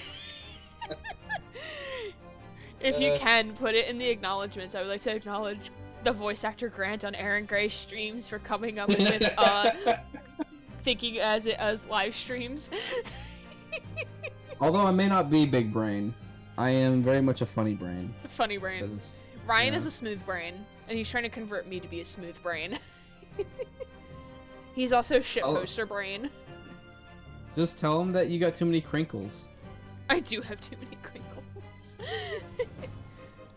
He's gonna Tell me you sand can't it just down. take an ironing board to my. Just tell me you can't take an ironing board to your brain. You can't take an iron to my brain. No, just an ironing board, just like slapping your brain a bunch, like boom, boom. No, don't do that. That's how smooth brain he is. Yes, it has, but would a man slipping from the seat onto the floor really have made such a loud noise as the witnesses described? A noise loud enough to cause Miss Lestrade to let out an involuntary cry, in fact. Oh, that makes so much sense why there's so much blood on the floor rather than on the seat. Good gracious. Perhaps, in fact, that was the moment that the victim made his entrance into the cabin as a dead man. No, let me rephrase that. The victim didn't enter the cabin as such. He fell into it. I see. Ryunosuke already figured it out. Good job. I'm proud of him. Wow, he gets points. Objection! You're not suggesting that the victim fell from the skylight into the cabin. That's simply impossible. How can you be so sure?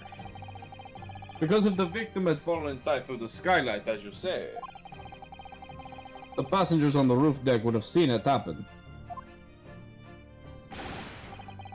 And yet no one person had mention of such events in their testimony. Well, yes, that's true, but...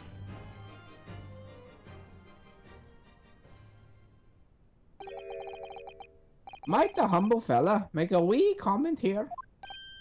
Mr. McGill did. To be sure, now the two fellas who sat on the roof that testified afore said nothing of the victim falling through the skyline. But it seems to me, my lord, that 'tis not as much a case of them not saying, but... Aye. 'Tis a case of them being unable to say. Oh, I was gonna say, like, they hadn't shown up yet. Like, he fell from the skylight before the two of them got on board. Because I think they got on board together. You talking about those two that were witnesses? Fair play in first, yeah. Yeah. Like, I think they came onto the... No, because they would have seen the body on the floor. So maybe McGill is right. They were being unable to say. I was gonna say, like, they perceivant. They did not perceive. What? I think perhaps the two fellas did be having something of a compelling reason not to mention what happened. Oh yeah, it could be fair play. Could be fair play. Would you see not agree, fine ladies and gentlemen of the jury? Oh my goodness, surely not. Those two chaps on the roof. She's not even talking. She's just typing. You mean the ones who stuck the knife in the man were... Ah! That's right, they were gay.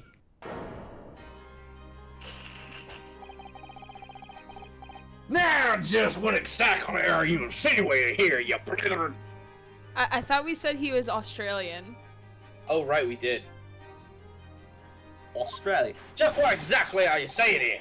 Oh my What fucking the fuck god. is What this? the hell's happening? What the fuck is this? You trying to ride a horse there, my guy? I think so. I think so. I don't know what I the think fuck. he's supposed to be boxing, but he's doing a terrible stance. What the? You rotter, he said. You rotter. What are you insinuating? This is flaming outrage. It's Australian. I've got a mind to give you a blinker in a minute. He'll give you a shiner in a minute, he said, and so will I. Mr. Fairplay. You're effectively accusing me of Why can't I Australian today? Australian. You're effectively accusing me of a city gentleman, a well-respected banker. And me, a very angry hatter. Suggesting that someone like me could have stabbed that man in the guts. It's a disgrace. It's scandalous. I protest. I protest in the strongest possible terms. That's right, I protest too. About you, you rotten scoundrel. You sure you want to be that close there, my man? Well, I guess the other option is having to fit the 17-year-old between you, so I guess that makes sense. True. Order, order, order. This is not the time, witnesses. This is most certainly the time, my guy. I will not permit this wanton invasion of the stand. Return to the room at once. But this is beyond reason, my lord. It's outrageous. Australian, my guy. Australian. Australian. This is beyond reason, my lord. It's outrageous. It's very hurtful, you know. My lord, if I may comment. Go ahead, Lord Von Seeks. It was the defense that incited this outburst from the witnesses. My learned friend has seen fit to abandon all protocol and accuse the witnesses without proof. Maybe fair play is from New South Wales. You moved from America, okay? Solves everything definitely. No problem at all. I don't know what you're talking about. My accents are best accents. Accuse? I never intended to. It seems, young Nebulnez, that your command of the English tongue is wanting. You were supposed to say to this court that the victim fell through the skylight through the roof deck of the omnibus. Yeah, because technically we didn't say anything. It was McGilded who said everything. We were just like, what the fuck, my guy? Like, is this what you... Like, we said, like, okay, like, we think he fell. But then McGilded is like, I think the two gents up top, like, know something. And then the two gents showed up. So, like, that wasn't our fault. That was McGilded's fault. Like, Also true, yes.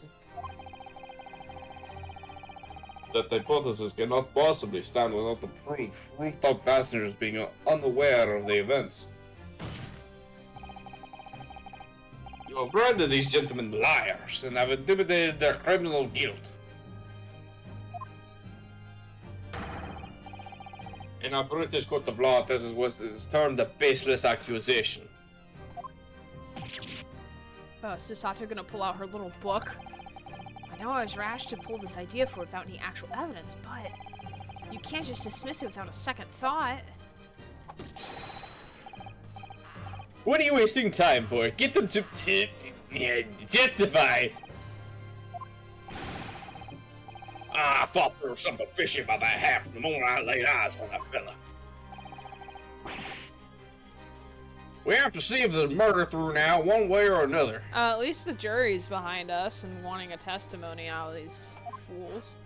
Yeah, so far it seems like they're actually wanting to get the not the innocent person, so at least Yeah. they care. I think they're too far if they're invested into this trial now. They can't, like, we already sunk this many, like, in-universe hours into it. So, like, if they're gonna vote, they gotta vote with the right conscience, that type of thing. Yeah, just to be. I mean, if I was never on the stand, I was once almost put on the stand. But if I was on the stand, I'd want to hear any and all evidence that could be brought forth. If these people are being somewhat accused of something, or if new evidence proposes that they might have been the ones to kill the man, I would want to hear it. Mm-hmm.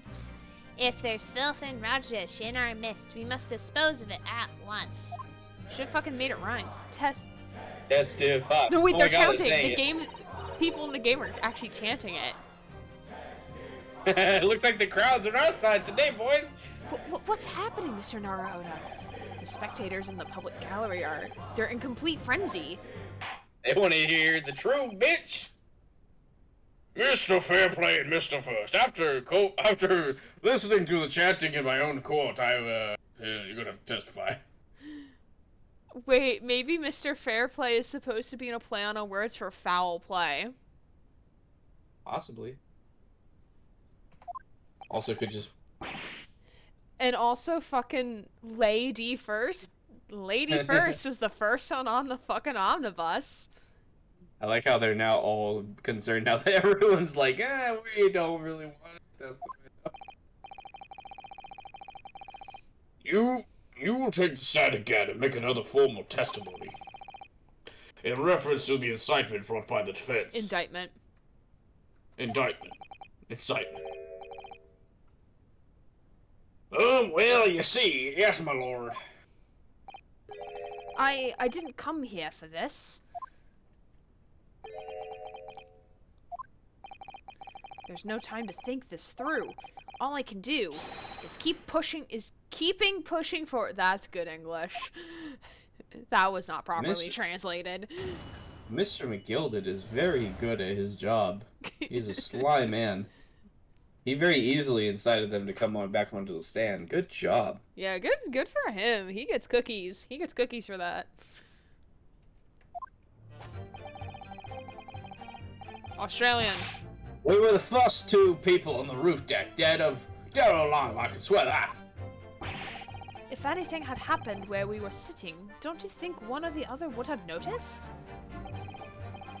In any case, neither of us know the first thing about the victim. We had no reason to kill the man. I'm gonna fucking, oh, no. Never mind. Yes, we already know this guy has a reason to kill the man. Well, no, has a reason to frame the gilded, not necessarily kill, Brickmaker. Fair enough. The skylight was shut the entire time, I tell you. We couldn't possibly have opened it. If you're so sure the victim fell through the skylight, where's your proof?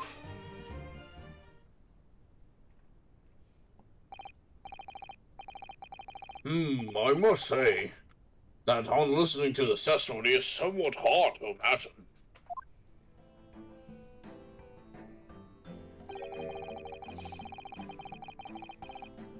Oh, either witnesses would have performed any malevolent act on this open roof deck, without the other noticing forthwith. That's right, you see. We're innocent, I tell you. Although logically, of course, the argument falls down if the two of you were in collusion with one another. What? Eh? According to the investigations by Scotland Yard, the two witnesses share no common dealings. Red wine. Well, I don't trust coppers any more than I trust the sneaking rich. Then who do you trust? The poor middle class? My succulent knife. That's such a Felix. That is a Felix statement. Something doesn't feel right here. Hope he doesn't suck on his knife too. Well, the man's been licking it, so like, he's a little cuckoo for Cocoa Puffs. The trial's going in our favor, really. So why do I feel so uneasy? Counsel the defense, over to you. Your cross-examination, please. Oh, yes, my lord. Alright, we gotta press stuff first.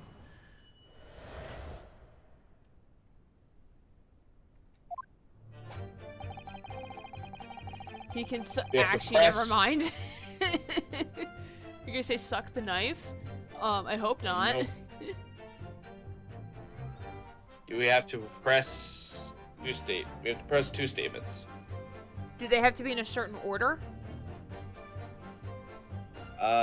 Yes. Okay. Then we have to present on another statement after that.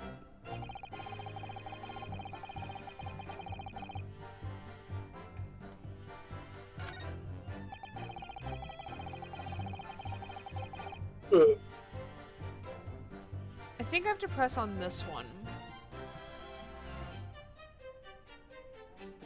Yep. Is this the first one we press on? And in case neither, yep. Hold it!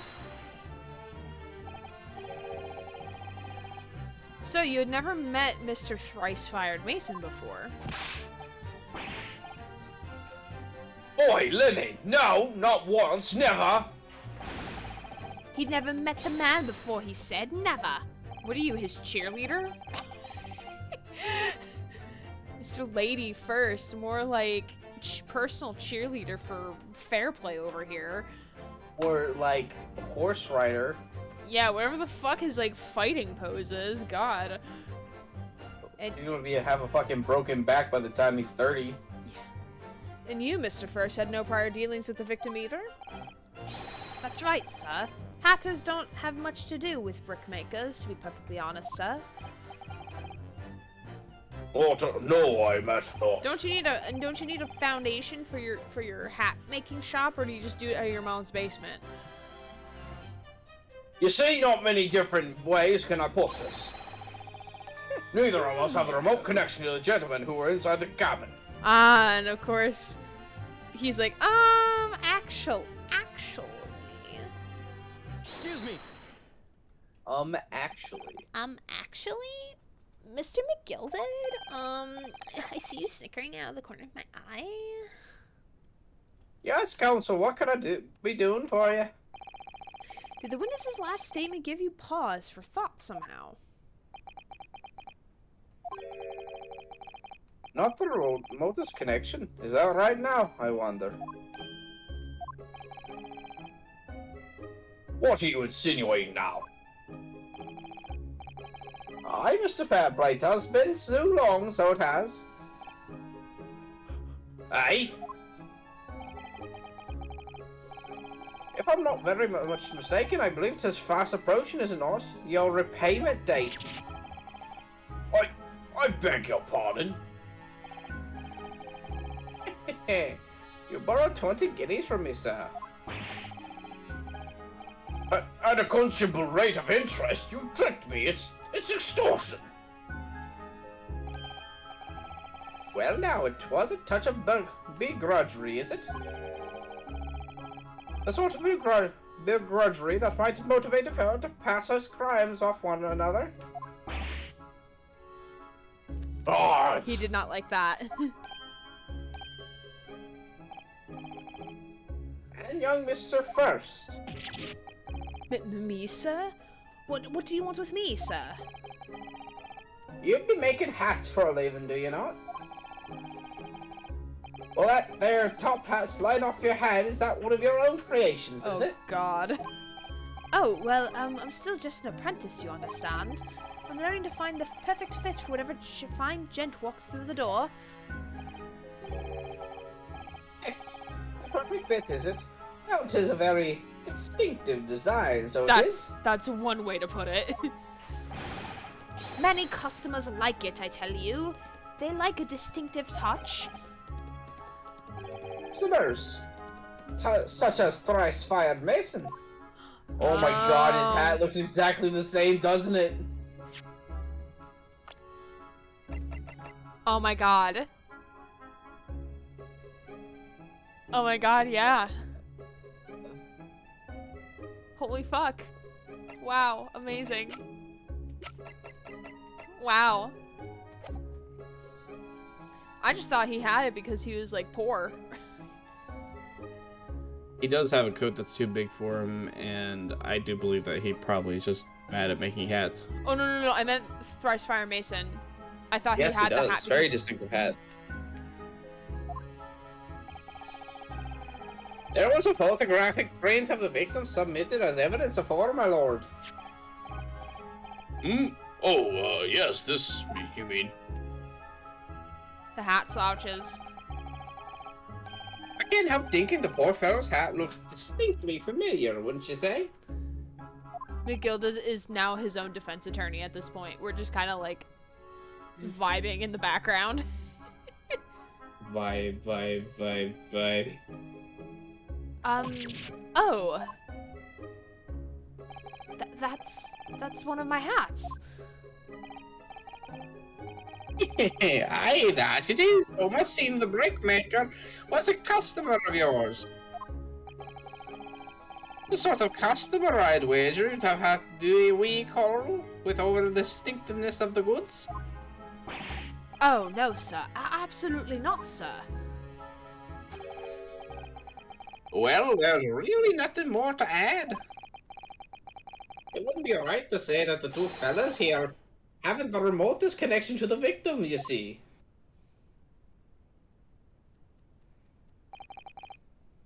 I rest my case. He just did our entire defensive work for us. He should be a defense attorney. To be fair, we did a pretty fucking good job beforehand. True. We pulled him from the fucking fire.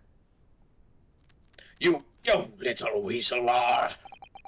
He's better at this than I am. At least Naruto is self-aware. Naruto is not that experienced, and this man obviously has had plenty of times needing to defend themselves with wordplay. Gosh, Mr. McGilda has certainly been thorough in his research, hasn't he? Well, to be fair, I think he was originally going to be his own defense. True, that is fair.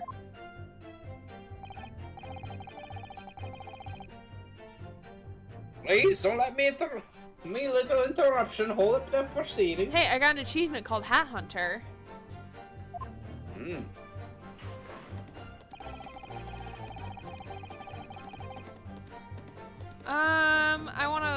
I feel like we need to press on this one. You are indeed correct, ma'am. Hold it! I need more water. Well, I'm pretty sure I'm gonna go back and forth between first and myself, so you can go grab some. I'm real waiting. quick. Oh, okay. I'll go do that now. Are you quite certain about that? That the skylight was shut the entire time? Oh, never mind. Fair play exists. I'm going to lose my block with you in a minute. He's going to lose his rag with you in a minute. That's what he said. Michael Scott, that's what she said. Take a look for yourself. Go on. There's a fucking hatch there, you fucking idiot. There's a literal hatch, my guy. There is a literal hatch. There's a latch on the hatch. It's on the meat bone. There's a latch on the hatch. Oh my god. Not to mention, you guys actually used it, so.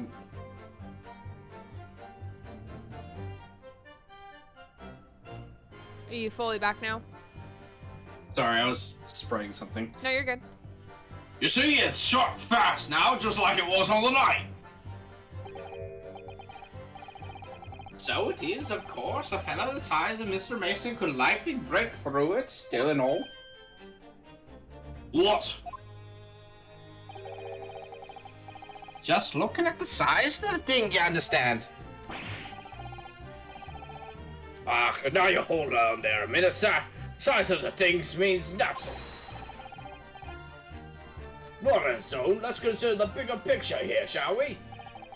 Let's stop biting our cane, shall we? I was riding the omnibus on another occasion when, well, I broke wind loudly. I shocked myself with it as it happened. What? Why? Sir, why? Why are you telling the court He's this? up in court. Huh? I said, why is he bringing this up in court?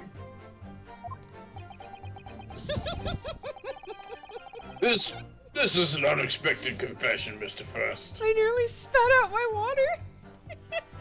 Just seeing the stare, I'm like, oh my god, Santa, why? Oh, I just mean to say, well, the point is, I tried to open the skylight, you see. But, just my luck, I couldn't make it budge. The stench was terrible. Cause it's locked from the outside, you fucking idiot. Oh my god. This is absolutely horrifying. This is horrible. Oh my god. My neck hurt. My entire body is gonna fall apart. We're almost there. Everyone was looking daggers at me, sir. I went as red as rouge, I did. Red as the judges. Are you expecting me to sentence you? Oh, no, sir. The point is, the skylight can't be opened. I tried and tried when I was inside that... Oh, ma'am. Excuse me. Speak to me. Go ahead and talk now. Do you have something to say about that, Miss Lestrade? Miss Lestrade? It opens. The skylight. It is what we're talking about, right? That's what? That's what we're talking about, eh? She's loading the gun. Did you use my piss gun? All them skylights open, dead easy. More easily than you can load that weapon. That is a lie, I tell you. Otherwise, when I broke wind, You can't do it from the inside, you mug. Oh. Look, a few weeks ago, I was up on the roof of the deck of one of them drags, and I had a great haul. I mean, I had purses coming out of my ears. Straw, this is not the forum to be eulogizing on the subject of your criminal activities. Well, anyway, I had a bit of a scare. When I lifted the last bloke's purse, he got me wise to me. All four of them surrounded me, so I couldn't up off the bus and leg it. So what I did was, I used the skylight, opened the catch, and jumped right through. What? Yeah, the catch of them skylights is on the top side. That's why you can't open them from the cabin. The skylight opens from the roof deck? We've discovered this last trial. Because my eyes perceive. And apparently Naruhodo over here is perceivant. I think he needs his eyes checked. Bailiff. Climb onto the roof of the omnibus at once and verify this witness's claims. It's just yourself, Judge. I can't wait to witness that. He just like slowly gets out. Okay, move. Oh, just go. Why can I climb? Fuck. Okay, there we go. Oh, my hat. Say?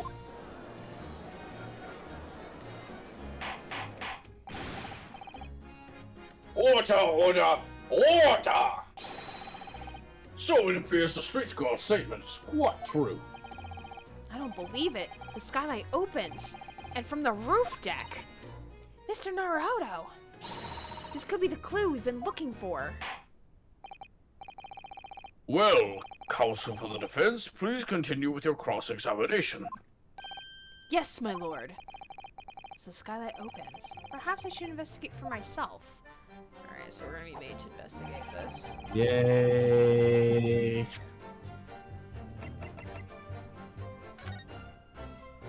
Finally, we can investigate the fucking hatch.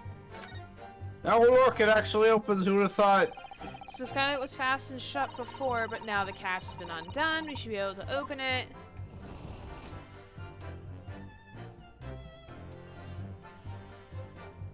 What do we... You can certainly see inside the carriage through this opening, that's for sure. Yes, and there's a lamp in the closed cabin. Oh, wait, so we have to go back inside.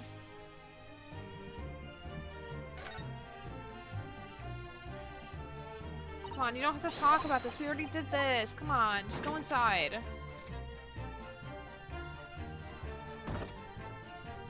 Oh, there's blood on the side there. Oh. What do you mean you can't find anything out of place? There's blood right there, buddy. Yes, it does open very wide, doesn't it? Wide enough to kick someone like you through, certainly, Mr. Naruhodo. Why are you thinking about me? kicking me? Yeah, why? Don't do the Susato takedown, please. Ah! I wonder if Sasato and Naruto get together. Look at this! That's without question. It's blood! Why would there be a blood stain there? Why do you think, Naruhodo? Why? Why? Do you have to ask that question? We know why. Surely, it can't be unrelated to the case, can it? Great, alright.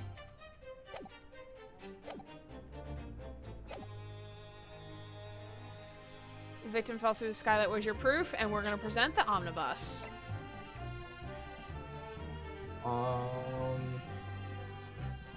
On the... Fifth statement. Let's see. Yes. Objection! On the night in question, the victim was fatally stabbed in the stomach, and immediately afterwards, the victim's body was pushed through the skylight into the cabin below. Those are the facts, and the irrefutable proof is right here. Remains clearly visible in the omnibus that stands before us today in this very courtroom. What? That's utter humbug. I can't possibly have any evidence. No, you can't. I mean, we didn't do it, I tell you. It's impossible. Irrefutable proof here in this courtroom. Counsel, My lord? I believe everyone would appreciate a little clarification here, hmm?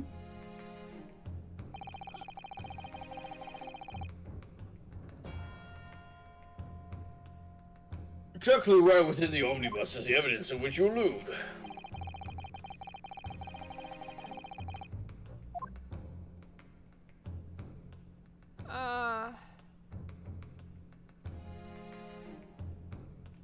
Got it! Got it! Why, Jupiter's, is that... blood?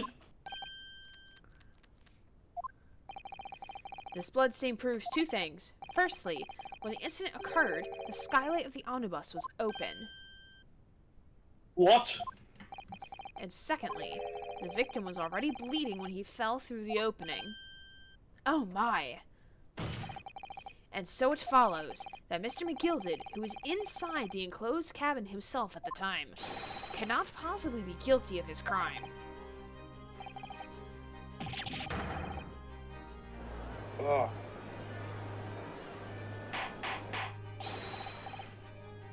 Order, order, order. Hold it! But the blood could have sprayed up there when the fellow was stabbed inside the cabin. If would've it still did, been there open, would have my been like man. blood everywhere on the walls. Plus, it would have still been open. Yeah, true. And only found its way to the one particular spot on the skylight. Sure, which would be very convenient. Aye. And let's keep in mind that the skylight catches only be unfastened from the roof deck. I myself wouldn't have been able to open it now, would I? But. There's no way to know for certain, is there? If the gent really fell through the skylight, I mean. Why don't you have a good look on the floor of the cabin between the two seats, Mr. First? I'm getting really good at this Irish accent. Good.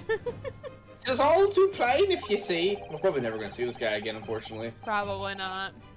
There's the aftermath that shows the poor fella dropped from the fair height right there, so it is. But it can't be. It's all lies. Hold it! My fellow jury members, if it may appease the court, I think we all agree that this is a clear proof of the defendant's innocence, can't we? I believe we can, yes, sir. It's clear to me now where the filthy rubbish can be found in this courtroom. I'm so glad that my own maid could agree with me for once. So, they thought they could pull the wool over my eyes, did they? Angrily typing. Same. I won't tolerate any guilt carriages being sullied with blood. I won't tolerate it. Oh, I always knew that nice gentleman who gave us that delightful park couldn't have done such a thing. On three then, everyone. 1, 2, and a 3. Objection! Von Zeeks, why? A chilling performance, Mr. McGilded. Oh, and ye be referring to there now, Lord Von Zeeks. A bloodstain on the frame of the skylight? He's not gonna give this as easily, is he? Come on. Such evidence is null and void. What? Why? For one extremely simple reason.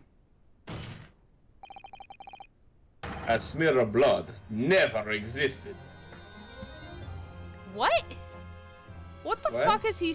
What the fuck is he smoking?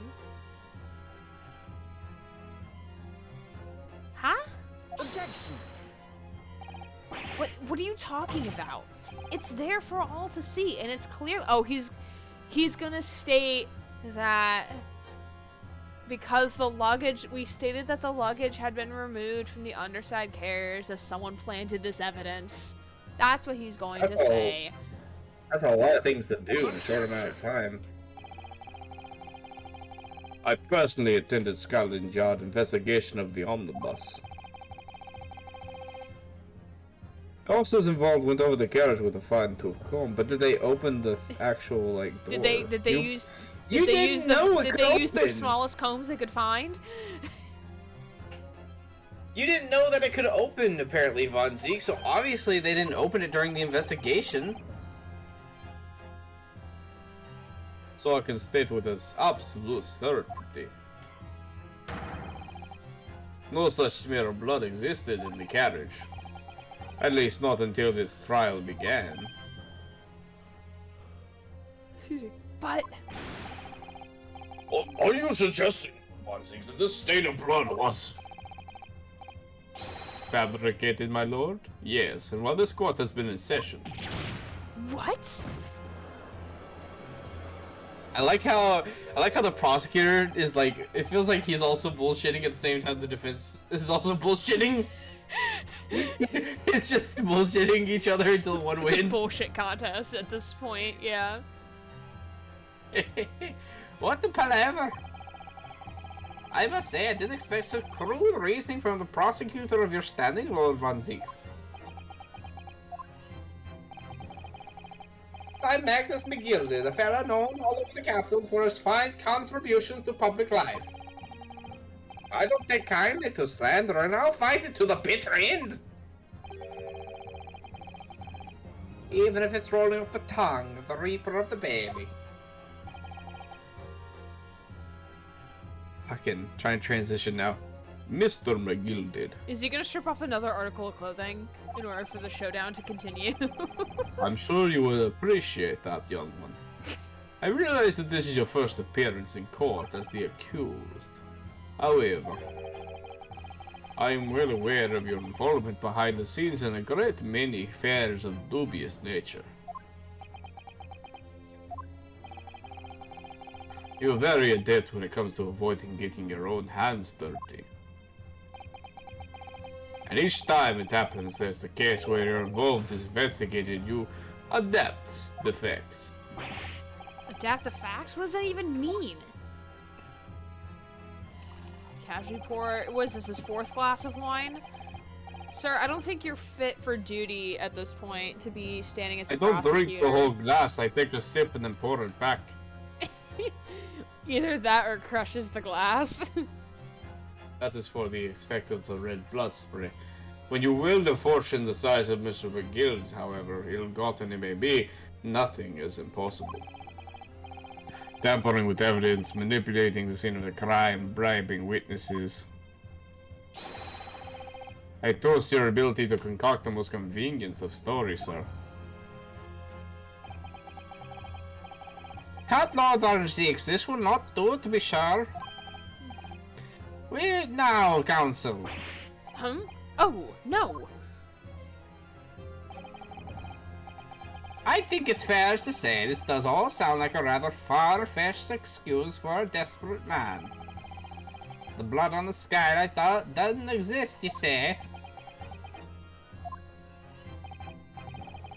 But if you see, you will all cast your minds back. Isn't it true the omnibus there had been in the courtroom the entire time? Could anyone possibly have put smear of blood in without the world and his wife seeing? The world and his wife, who is he married to? Is that right now, counsel? Well, it's like the same expression as like everyone and their mother do something, but it's just like the world and his wife. I know, I find it funny that Earth is married to a singular woman. And usually, yeah, I and forgot, usually Mother Earth is referred to as she. So I guess the whole birth. I guess Mother Earth is a lesbian. Confirmed. Mother Nature is lesbian. You heard it here, y'all. I don't think Mother Nature fucking cares what you are. It's true. So I think she, if anything, she's pansexual. Probably, yeah. The omnibus has been in full view the entire time that court has been in session. My learned friend. Here's to hearing your opinion on this matter, in your own words. Do I have to make a comic book for this? Like I do in Danganronpa? As you wish. Could someone have tampered with the omnibus during this trial, if you're asking me? I think it's out of the question. I think it could have been possible. Oh, during the smoke bomb, yeah. Mm-hmm. That is what he's referring to, and that is... Because we also mentioned about the whole aspect with the suitcases. Yeah, and it hasn't been brought up again. And it hasn't been, like, refuted or anything. Like, we mentioned it, like, yeah, there were stuff there, and then now it's not. But we haven't, like...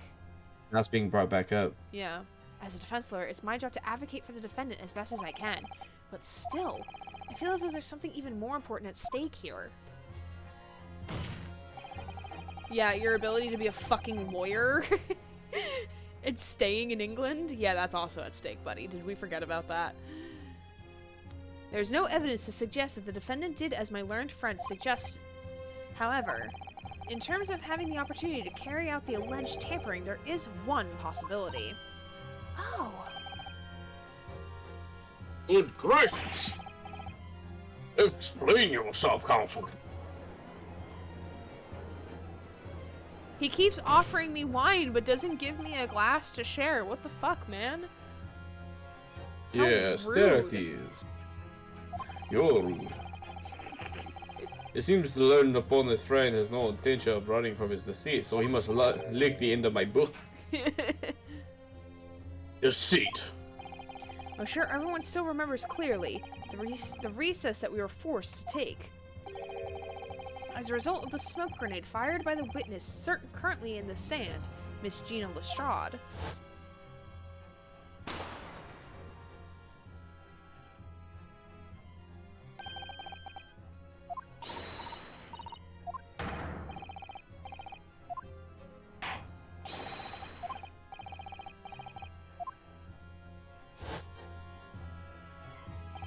The courtroom was filled with smoke, and everyone was thrown into confusion. Aha, it's Shuichi! It's Shuichi Sushi. Yes, he is indeed. The ultimate detective, our beloved. Also, hi, Rai. Hi. All of us were made to leave this chamber. In that brief interval, under the veil of smoke and all the chaos, it could have been possible to steal inside the omnibus. Hello. Hello, Ryan. Hello, Ryan. Are you wise? Do we get to see Angry? I want Angry Sprite. What are you trying to pull, eh? You rotten feckless gouger! God, I love this. Feckless gouger? Like, sir, I do not have freckles. I don't have those. I think of another S word then, mate. You're supposed to be defending me. Puppy! You love that emote, Rye. I need to add Alma. Can you text me to Ryan, can you text me to remind me to add Alma as an emote on Twitch? Please and thank you. 'Tis a wicked plot. 'Tis a plot undermine me, so it is. Objection! Whatever you think this is, it changes nothing. The facts are the same. After this courtroom has evacuated earlier as a result of the smoke grenade, a number of inconsistencies materialized in relation to the omnibus. Inconsistencies such as? To start with, the storage compartment underneath the rear passenger seat.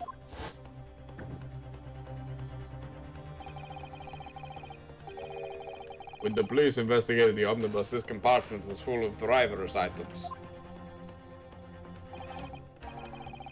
Secondly, that we have a smear of blood on the edge of the skylight. As I have said, that was not present at the start of the trial this morning.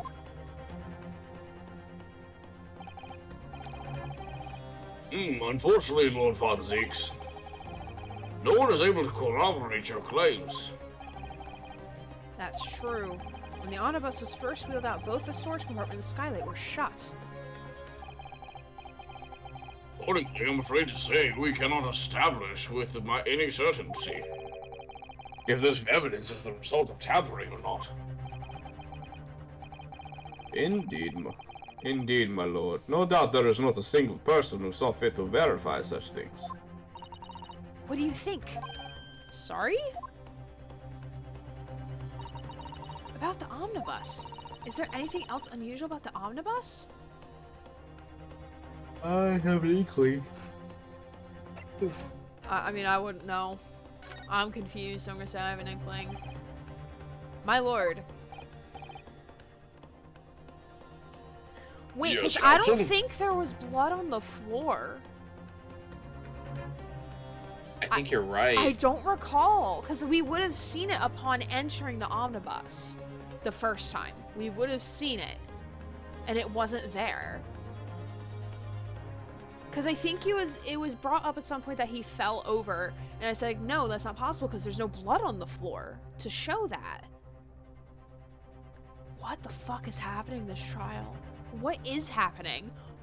I'm confusion. Literal confusion. There is one further inconsistency. A mark that surely could not have present at the start of the trial. What? What in the devil's name are you going to say now? If you dare to betray me, you little maggot! Silence, be gilded. The court awaits the defense's clarification. Dar. This trial keeps swinging one way then another. I have no idea what's the truth and what's deception. What am I supposed to believe here?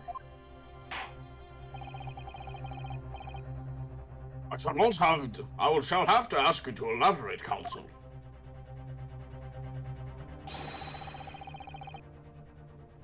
I think you're right. I think there wasn't blood before. Do you want to cross-check that? Says then indicate the blood on the omnibus.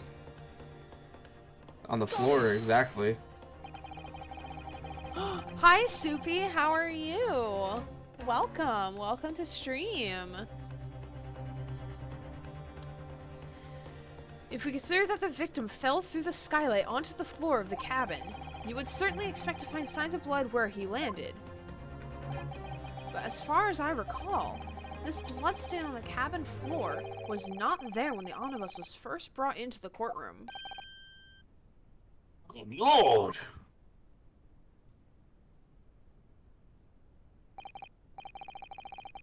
Yes, I do believe you're correct, Counsel. How would you know, Judge? Did you go look at the omnibus?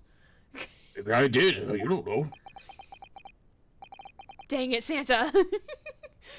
he is Santa. Santa's always knowing where you're sleeping and what is happening. He came to town early. Came to what town? What town? What? I'm confused. Santa came to town. Oh.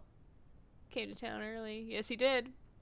It's also Zim as Santa. He came. Gotcha. Well said. Just Sam in a beard outfit. Is. Although as advocate for defense, one might say that was a very careless slip of the tongue.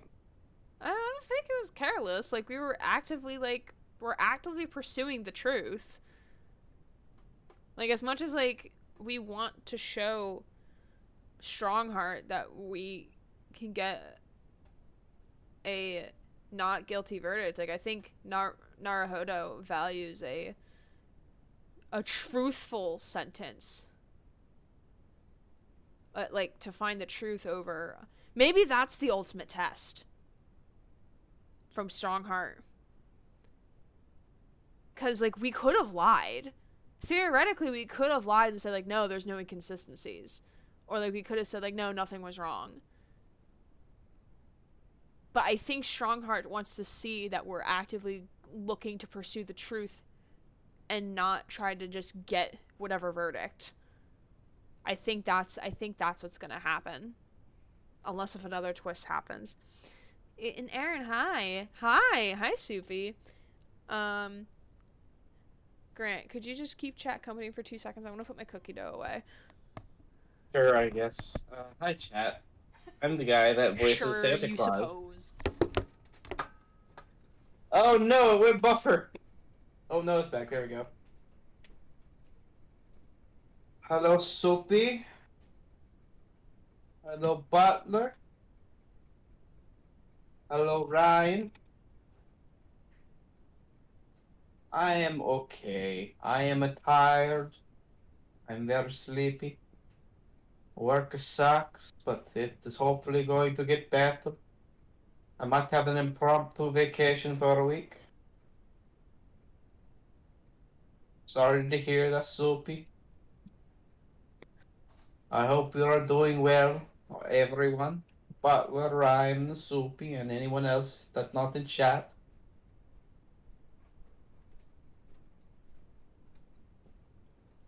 And another friend of mine is trying to get a job.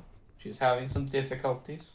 She has some mental problems that cause her not be very well at job.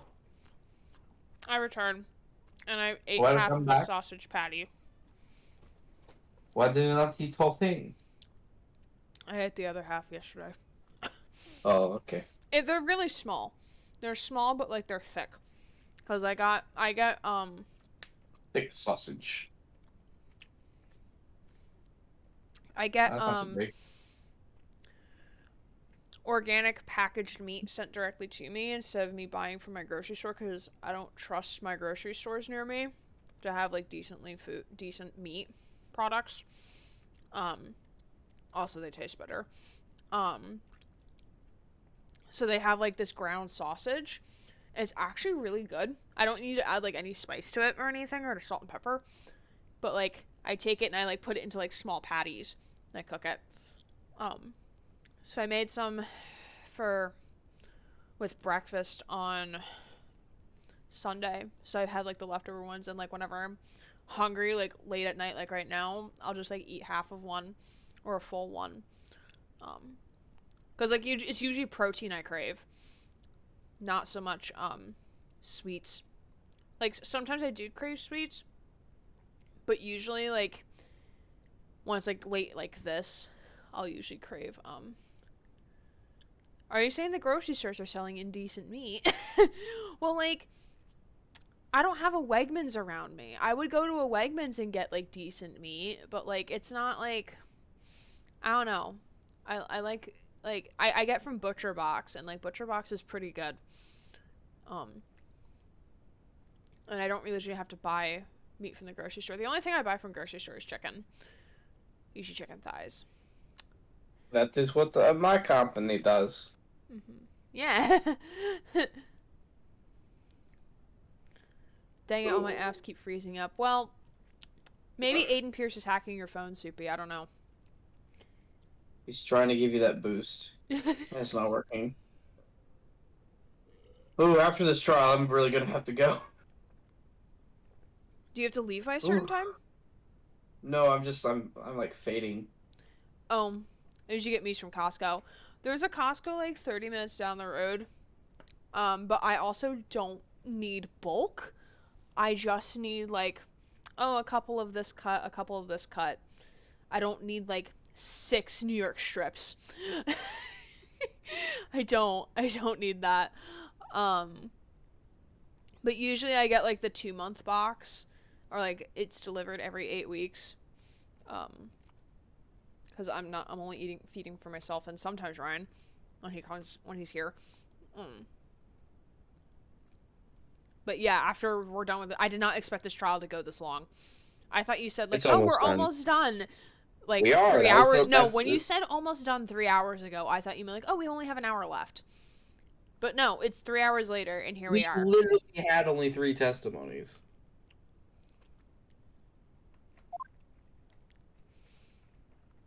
Just a lot of talking in between the testimonies. Yeah, the guy doesn't show that. I believe that blood stain on the floor is a decisive piece of evidence. But if the question is whether that evidence is genuine or whether it was unlawfully fabricated by someone, I feel compelled to admit that there's at least a possibility that the evidence is fake.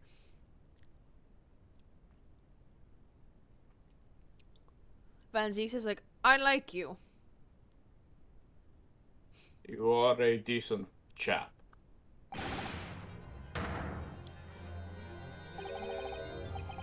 This trial is over. Mr. McGilded. I've done everything I possibly can to cooperate with the court, but it is all over now. But you're the defendant. It's over, I tell ye. Angry man. Angy man.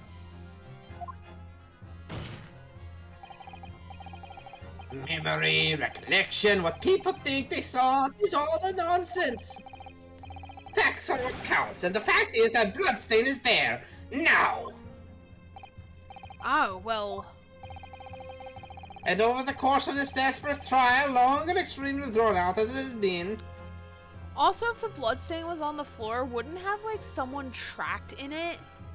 Like, wouldn't there be tracks of some sort? Maybe? Because, like, I would highly doubt, like, he would be, like, careful. Like, picking someone off the floor to sit them. I highly doubt he would have been, like, careful of the bloodstain on the floor. Thought process here. Who knows? That good-for-nothing Reaper of the Bailey has failed to present any decisive evidence at all. I'm scandalized, so I am. I thought better of Lord Von Zieks. Well, my lord? I must concur with the defendant. This unaffirmed recollection of an individual cannot stand as evidence. At this moment in time, the particular bloodstain in question is very much in existence. And in the absence of the credible method by which to prove this alleged previous non-existence, I regret to say that it would be improper for this trial to continue. Your lordship can't be serious. Lord Von Zieks, what is your position? The prosecution, my lord, has no further question, witnesses, or evidence to present.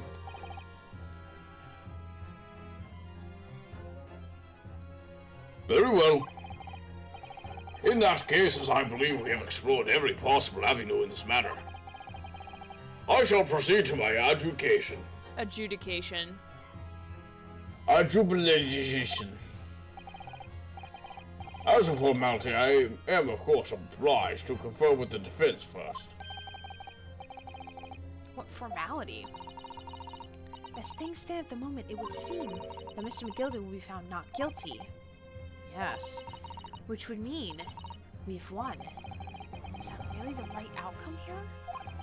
Is it really alright for the trial to come to an end now with all these unexplained inconsistencies? Counsel for the defense, a closing statement, please. Yes, my lord. The defense believes. I think the right answer is supposed to be could be guilty. There is no, there's nothing that the guide says about this. It says no matter what you plead, it ends the same.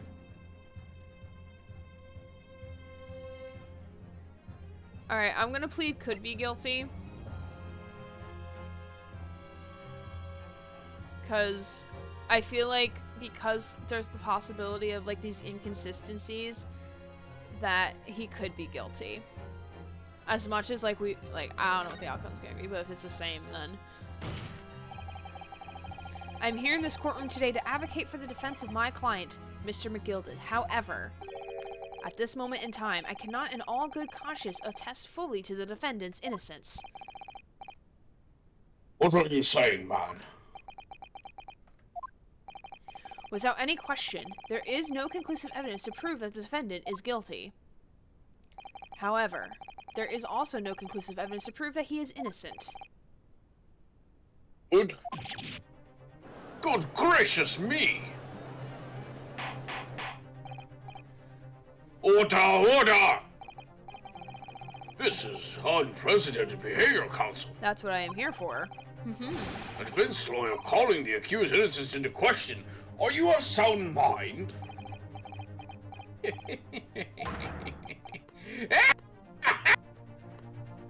He's gone so batshit crazy, your mic cut out. Oh, sorry. It's okay, it's okay. Oh, 'twas a grand decision to appoint you as my lawyer. So it was a grand decision. What? I must say, I didn't expect quite such an exciting spectacle at the end here. But still, here, this for your troubles. He just gave us a Wah, ha. Damn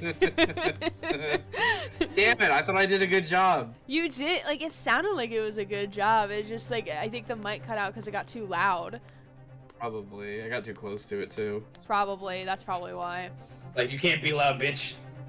Not too close either. Ryan's way of describing it is just perfect. I wish I had a way to like reduce the echo as well, okay? Because whenever I listen back to myself, I'm so peeved about that. I mean, your voice is definitely clearer. Yeah, it's just that you can also hear like the reverberation from like the desk. Or the room itself. It's my desk. I also, but I think it's mostly the desk because it's standing on a wooden desk. It could And there's be a wooden that, like yeah. background too, but I mostly think it's the desk. Your job here is done, fella. And some fine work you done, so you have. What the fuck is happening? What do you mean? Is just the right honorable gentleman so succinctly put it afore. The trial can't go on anymore. And your closing statement there was, how did he put it now? Nothing more than a formality. Oh, so our closing statement didn't matter. Yep. He was just asking for the sake of asking.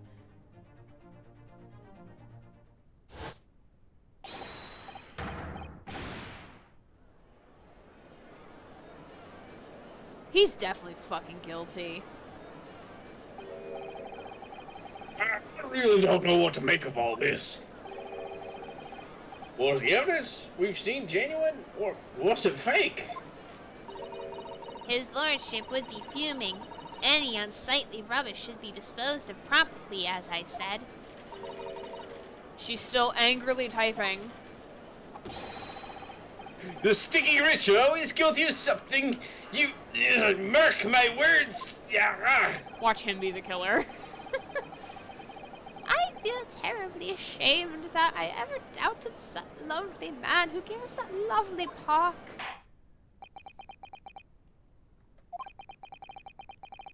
Though the proceedings have unfolded in this way, I am compelled to declare a premature end to this trial. Furthermore, the court must accept the defendant's plea.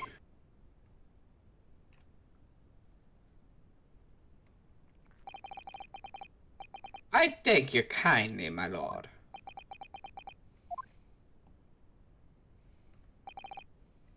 I hereby announce the verdict of this court. Objection! But we still haven't determined if the bloodstain in the omnibus is genuine or not. We don't know if these witnesses are telling the truth or a pack of lies. We have no idea about the truth. Lord von Zeeks, Put this child in a chokehold. you can step on him if you want. My lord. The case made by the prosecution was flawed, plain and simple.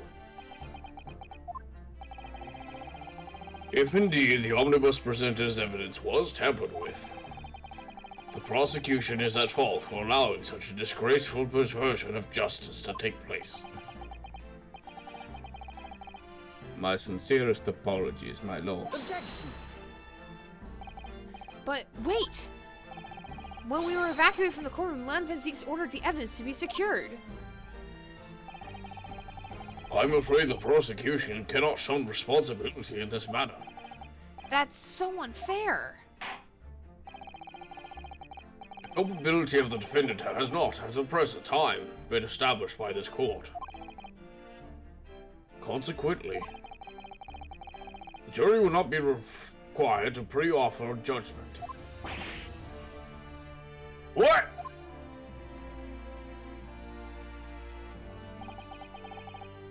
Well, Lord Von Zeeks, it's been a pleasure, so it has. And as for you, my dear fella, I couldn't have asked for a better defense. What do you mean? Tell me this has all been a grand waste of time? Tis the law of the land, my good man. If you'd like to pursue this matter further, you can always go ahead and try to change the law. Magnus McGilded. Good grief, you're more to say to me, have you? We haven't even given a verdict yet. Just one thing. A warning.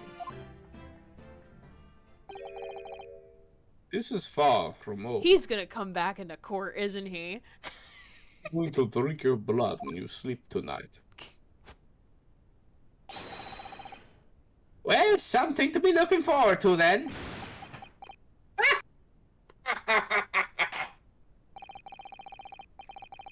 I hereby pronounce the defendant, Mr. Magnus McGilded, not guilty.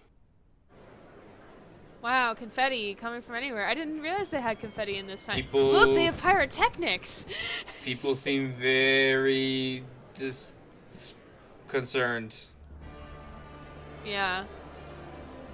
It seems very divided among people. Can't believe it. This is an outrage. They should have examined the evidence more. What are you talking about? The man's been cleared. He's innocent. People aren't sure. People don't know. These are bad. This is a bad court case.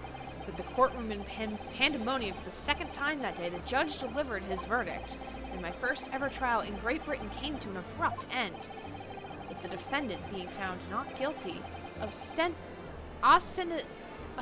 a victory for us. I can't read. It's fine. It's okay. We're all dyslexic. Interesting that this is how it plays out, though. Yeah. Apparently the trial took literally all day. Whenever we save, I'm gonna have to. I need to go do That's do fine. the things. That's fine. Could you read as Ryan? Sure. It certainly was a long trial. Ah, yes, it was. Your first ever trial on foreign soil and your first victory. It was a wonderful performance. My heartfelt congratulations. And to you, Miss Sasato. Thank you for your assistance. I suppose we should be happy. The trouble is, we're still completely in the dark about what actually happened. Maybe this means that, like, Van Zieks would have, like, respect for us. Because, like, we wanted to find out the truth, like, even if that meant a guilty verdict. So maybe, like, he'll respect us for that? I just read ahead.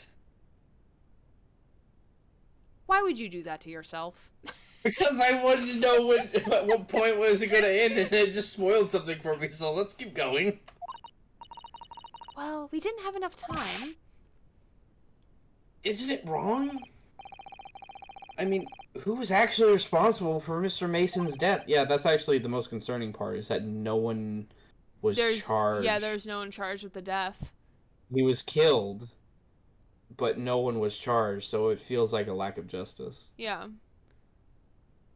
We don't even know that! The sole aim of the defense is to obtain a verdict that exonerates the defendant. You carried out your duty to perfection. Hey, that you did. Alright, if he's here, then I'll voice Ryan. Mr. McGilded. My behated. Ah, and that girl is with him, too. Well, it seems the stories are true. Oh, what stories? About the 6 enormous fireworks they be letting off when there's a verdict of not guilty. I'm sure you must have been seeing them now. Spectacular, wouldn't you say? Yeah, isn't that a fucking fire hazard? Possibly. Let's hope no fire starting the courtroom, eh? Yes, definitely. Already was a sight to behold, and I'm sure it was. At least they're self-aware that there's, like, celebratory, like, confetti and fireworks. At least, like, they're self-aware about that. I wonder who puts down the confetti. I got the take, I suppose. First, having an opportunity to see it. Oh, I don't know about that. I'm not sure I really did anything. What on earth are you saying, fella? How did I work out a free man then? I don't think it was so much thanks to me as down to your planning. You're a straightforward fella, aren't you? I must say, you had me astray in the head there once or twice. But you're young and strong-headed. There's water under the bridge. Congratulations, Mr. McGilded, on having your name cleared. But nothing's resolved. There's only one thing that matters to me. Oh? Aye. They've all seen that I didn't do that audacious, obstinate a deed. 'Tis grand, is it not? I suppose it is. Now the fine fellas of Scotland Yard can take matters in hand and sort out any wee details.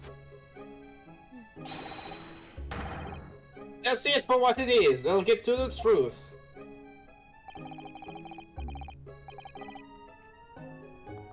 I've absolute faith in them, so I have, after all. I do be providing a good number of the wages for all the taxes I do. Oh, this is good. It's corrupt. It's all corrupt. Ah, It's not that funny. so then. As we agreed beforehand, 1,000 guineas per year fellas' troubles. Oh shit, dude. Wow. You good? No, just 1,000 guineas. Yeah. Oh, no, I couldn't possibly accept that much. Be whist, you humble fella, are you? You from the east? Yes. We've gone through an 8-hour trial with this man, and he just learned we're from the east.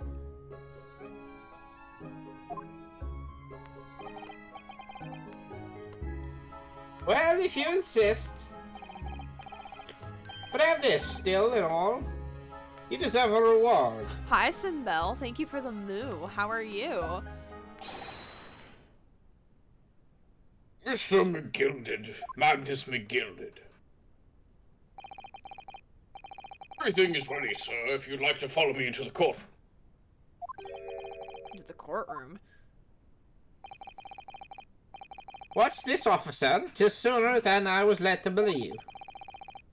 I hope it's not inconvenient, sir. There were some changes to the schedule. Well, I must be making tracks now. Oh, you're good. Good to hear that you're good, Simbel. What are you doing this weekend? Are you doing anything fun? It's time for the inspection. What inspection? What? We're going to be examining the witness again, so I'm told. I asked if I could be present for it myself. Is that a conflict of interest? Yes. Well, not anymore, because he's found innocent. Allegedly found innocent. They're Well, going to not examine allegedly, they actually did find him innocent. They're going to examine it again? Now? Naturally, I'm under no obligation to take part in the matter of any more of this matter He wants now. to make sure they don't find anything that would convict him. Or if they do, then they can't bring it up into another court case, because the only way you can bring up someone else back into a courtroom to be re-prosecuted for is if new evidence is brought in. Mm-hmm. Otherwise, you can't charge them for the same crime twice. Yeah. But as an upstanding member of London society, I do be doing my best to help where I can. 'Tis a gentleman's duty, so it is. Don't take Professor Layton's line. Don't do that. You're not worthy of calling yourself a gentleman. Absolutely not. Professor Layton. So then, fare thee well. 'Twas a absolute pleasure meeting you, see. I hope you have a whale of a time while you're studying here in Great Britain. And there Gone he goes. but not forgotten, I go. There he goes, a free man. Oh. Do you want to voice man now? Yeah. Oh, I forgot she was here too. Ah, fuck! Run! Well, never mind. It takes her so long to reload, we could have just tackled her. Yeah. Don't move. Whereas I want to say, get a move on. She really does take forever to load that thing. Wow. Self-insert character is really, self-aware. Miss Lestrade, would you mind putting that thing down? That's the smoke grenade sound from Call of Duty. Oh my god, really? Did they rip it? You're a grown-up. Sorry? And I ate all grown-ups. Oh, you ate them. That's good. Fuck, I don't know who this person is. Ah, there you are. I'll just voice him as Himiko until we find out. Oh, well. It's a fucking lolly, I guess. Oh my god, I don't know how to voice this child. Make anime weeb voice. You realize the only anime I've actually seen is Death Note, right? No. Basically, you just sound like a squeaky little girl. That's basically what it's supposed to sound like. Although I don't know. You're running off like that. I guess that works. I like... Is this some kind of picnic? Who's this little girl now? Why does she make me think of like she's out in Alice in Wonderland? Yeah, really. Why does her head facial features not match the rest of her body? Like, her head seems disproportionately larger than the rest of her body. Probably because she is literally just like Japanese, but like with Western clothes.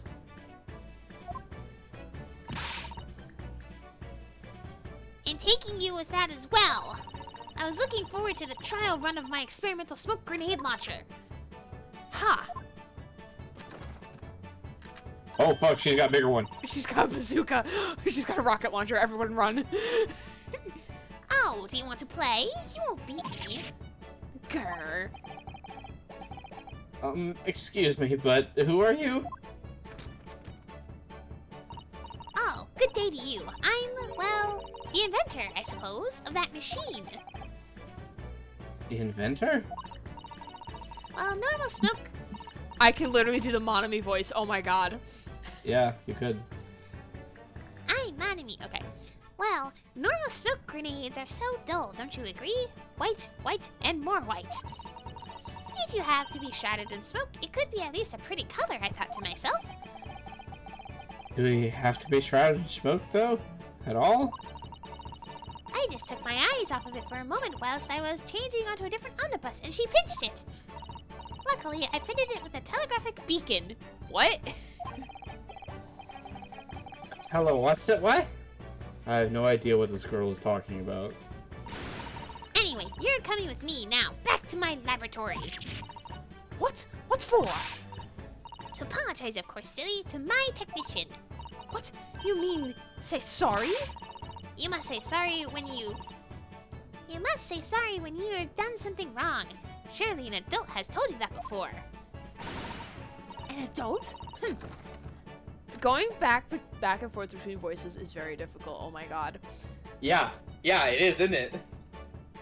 I fucking hate this so much. Now try 3. I don't want to. Well, Well, it's because I go can't to nail 5. I can't nail Gina's accent, so it's like it keeps leaving my brain. You know what the best thing to do is? What?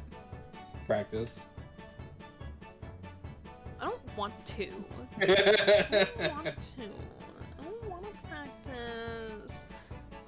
Well, also, I did not prepare to speak this accent tonight. I was not prepared for this. Then perish.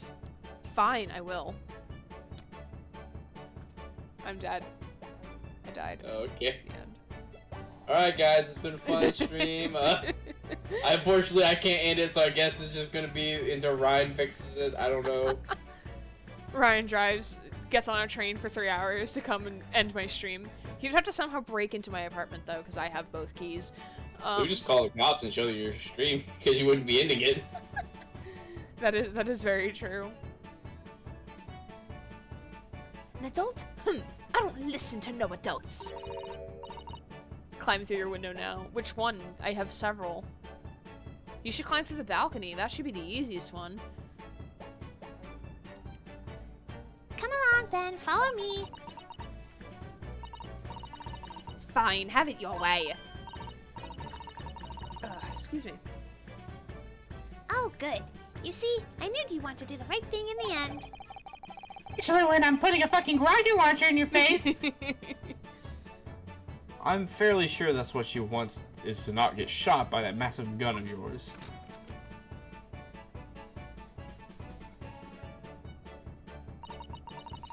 We'll be leaving now then. Bye-bye. I'm so sorry for all the fuss.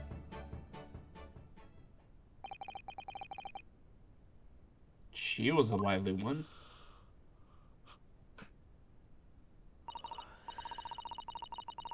Well, do you think perhaps we ought to be on our way now too? Yes, you're right. But where to? Oh, We haven't had any time to find a place to stay. No sooner we have arrived in London than we had to rush here. All our traveling cases are still with the bailiff. With the judge. Santa's rooting through our shit. I will find out to see where Eastern country is. Oh, Japan. I've never heard of Japan. I was Is that where the animals are? originally planning to spend today in search of lodgings. But at this late hour in the day, I'm afraid we won't be out. We'll be out We'll of just luck. sleep in the parlor, it's fine. We just have to go find Sherlock Holmes. I'm sure he has a place. Sherlock Holmes. Oh my god, yes.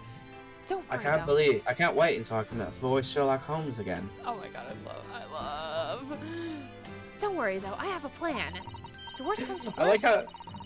Hmm? Sorry. I was gonna say, I love how there's at least one accent I do per stream that you absolutely love. Yes. If the worst comes to worst, I've heard a lovely park where we could spend the night. Please tell me you're not thinking of Mr. McGilded Park.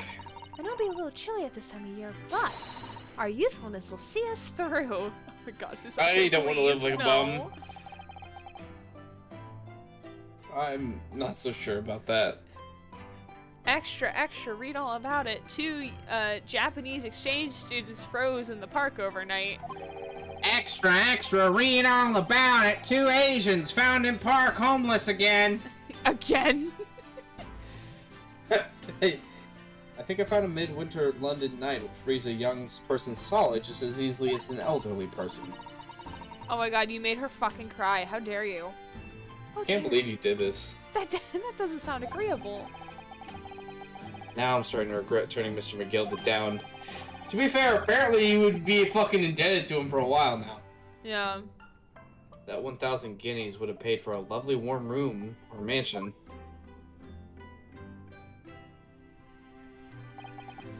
And so, the trial to determine my worthiness for the study tour was over by the end of our first day in London.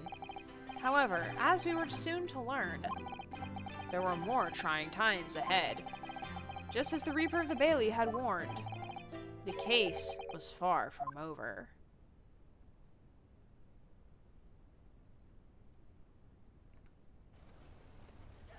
Cutscene, cutscene, cutscene! What's going on?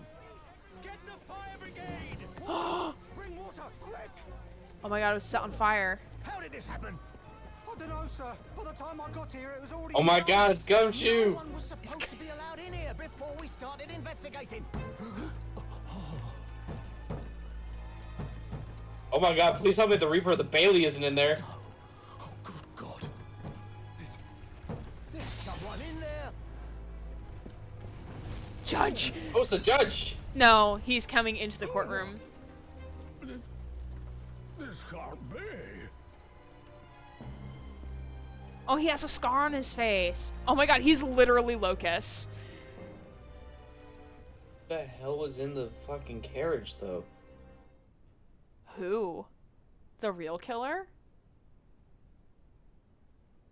Was it McGilded? Oh my Was god. McGilded dead in there? Oh my god. Oh, we got an achievement. The Realm of the Reaper. Right. The realm of the Reaper has decided to reap his benefits.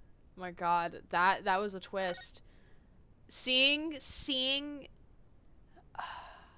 Van Ziek's animated and the judge was also a very nice way to end this stream. I think my wish was the judge was better. Yes, I agree. All right. With that, everyone, we are ending tonight because both Grant and I are literally exhausted. It was very much fun, though. It was very fun. So we are gonna go raid over to Gabberwocky, who's playing Dragon Age Origins. Oh my god, yes. Your stream redeem showed up on my activity feed. Cool. Because I can't believe someone else plays Dragon Age Origins. I thought I was the only fucking one. well, now you can go watch her while you fall asleep. Alright, so no stream on Sunday because I have fraternity shit. Stream on Tuesday, stream on Wednesday. Wednesday's yet to be determined. Tuesday will be more Danganronpa Murder Party. Woohoo! We're gonna finish the 5th trial, hopefully. As long as the trial does not take 10 years to finish. Friday, pending that I have nothing to attend, we'll be back here at 6 o'clock, 6 Eastern, to play, to see who died in the omnibus. Be very fun, very fun. Alright, thank you, Gray, for joining me as always, I suppose. And thank you, everybody, for hanging out, and have a wonderful evening. We're gonna go raid now, use the emotes, woohoo.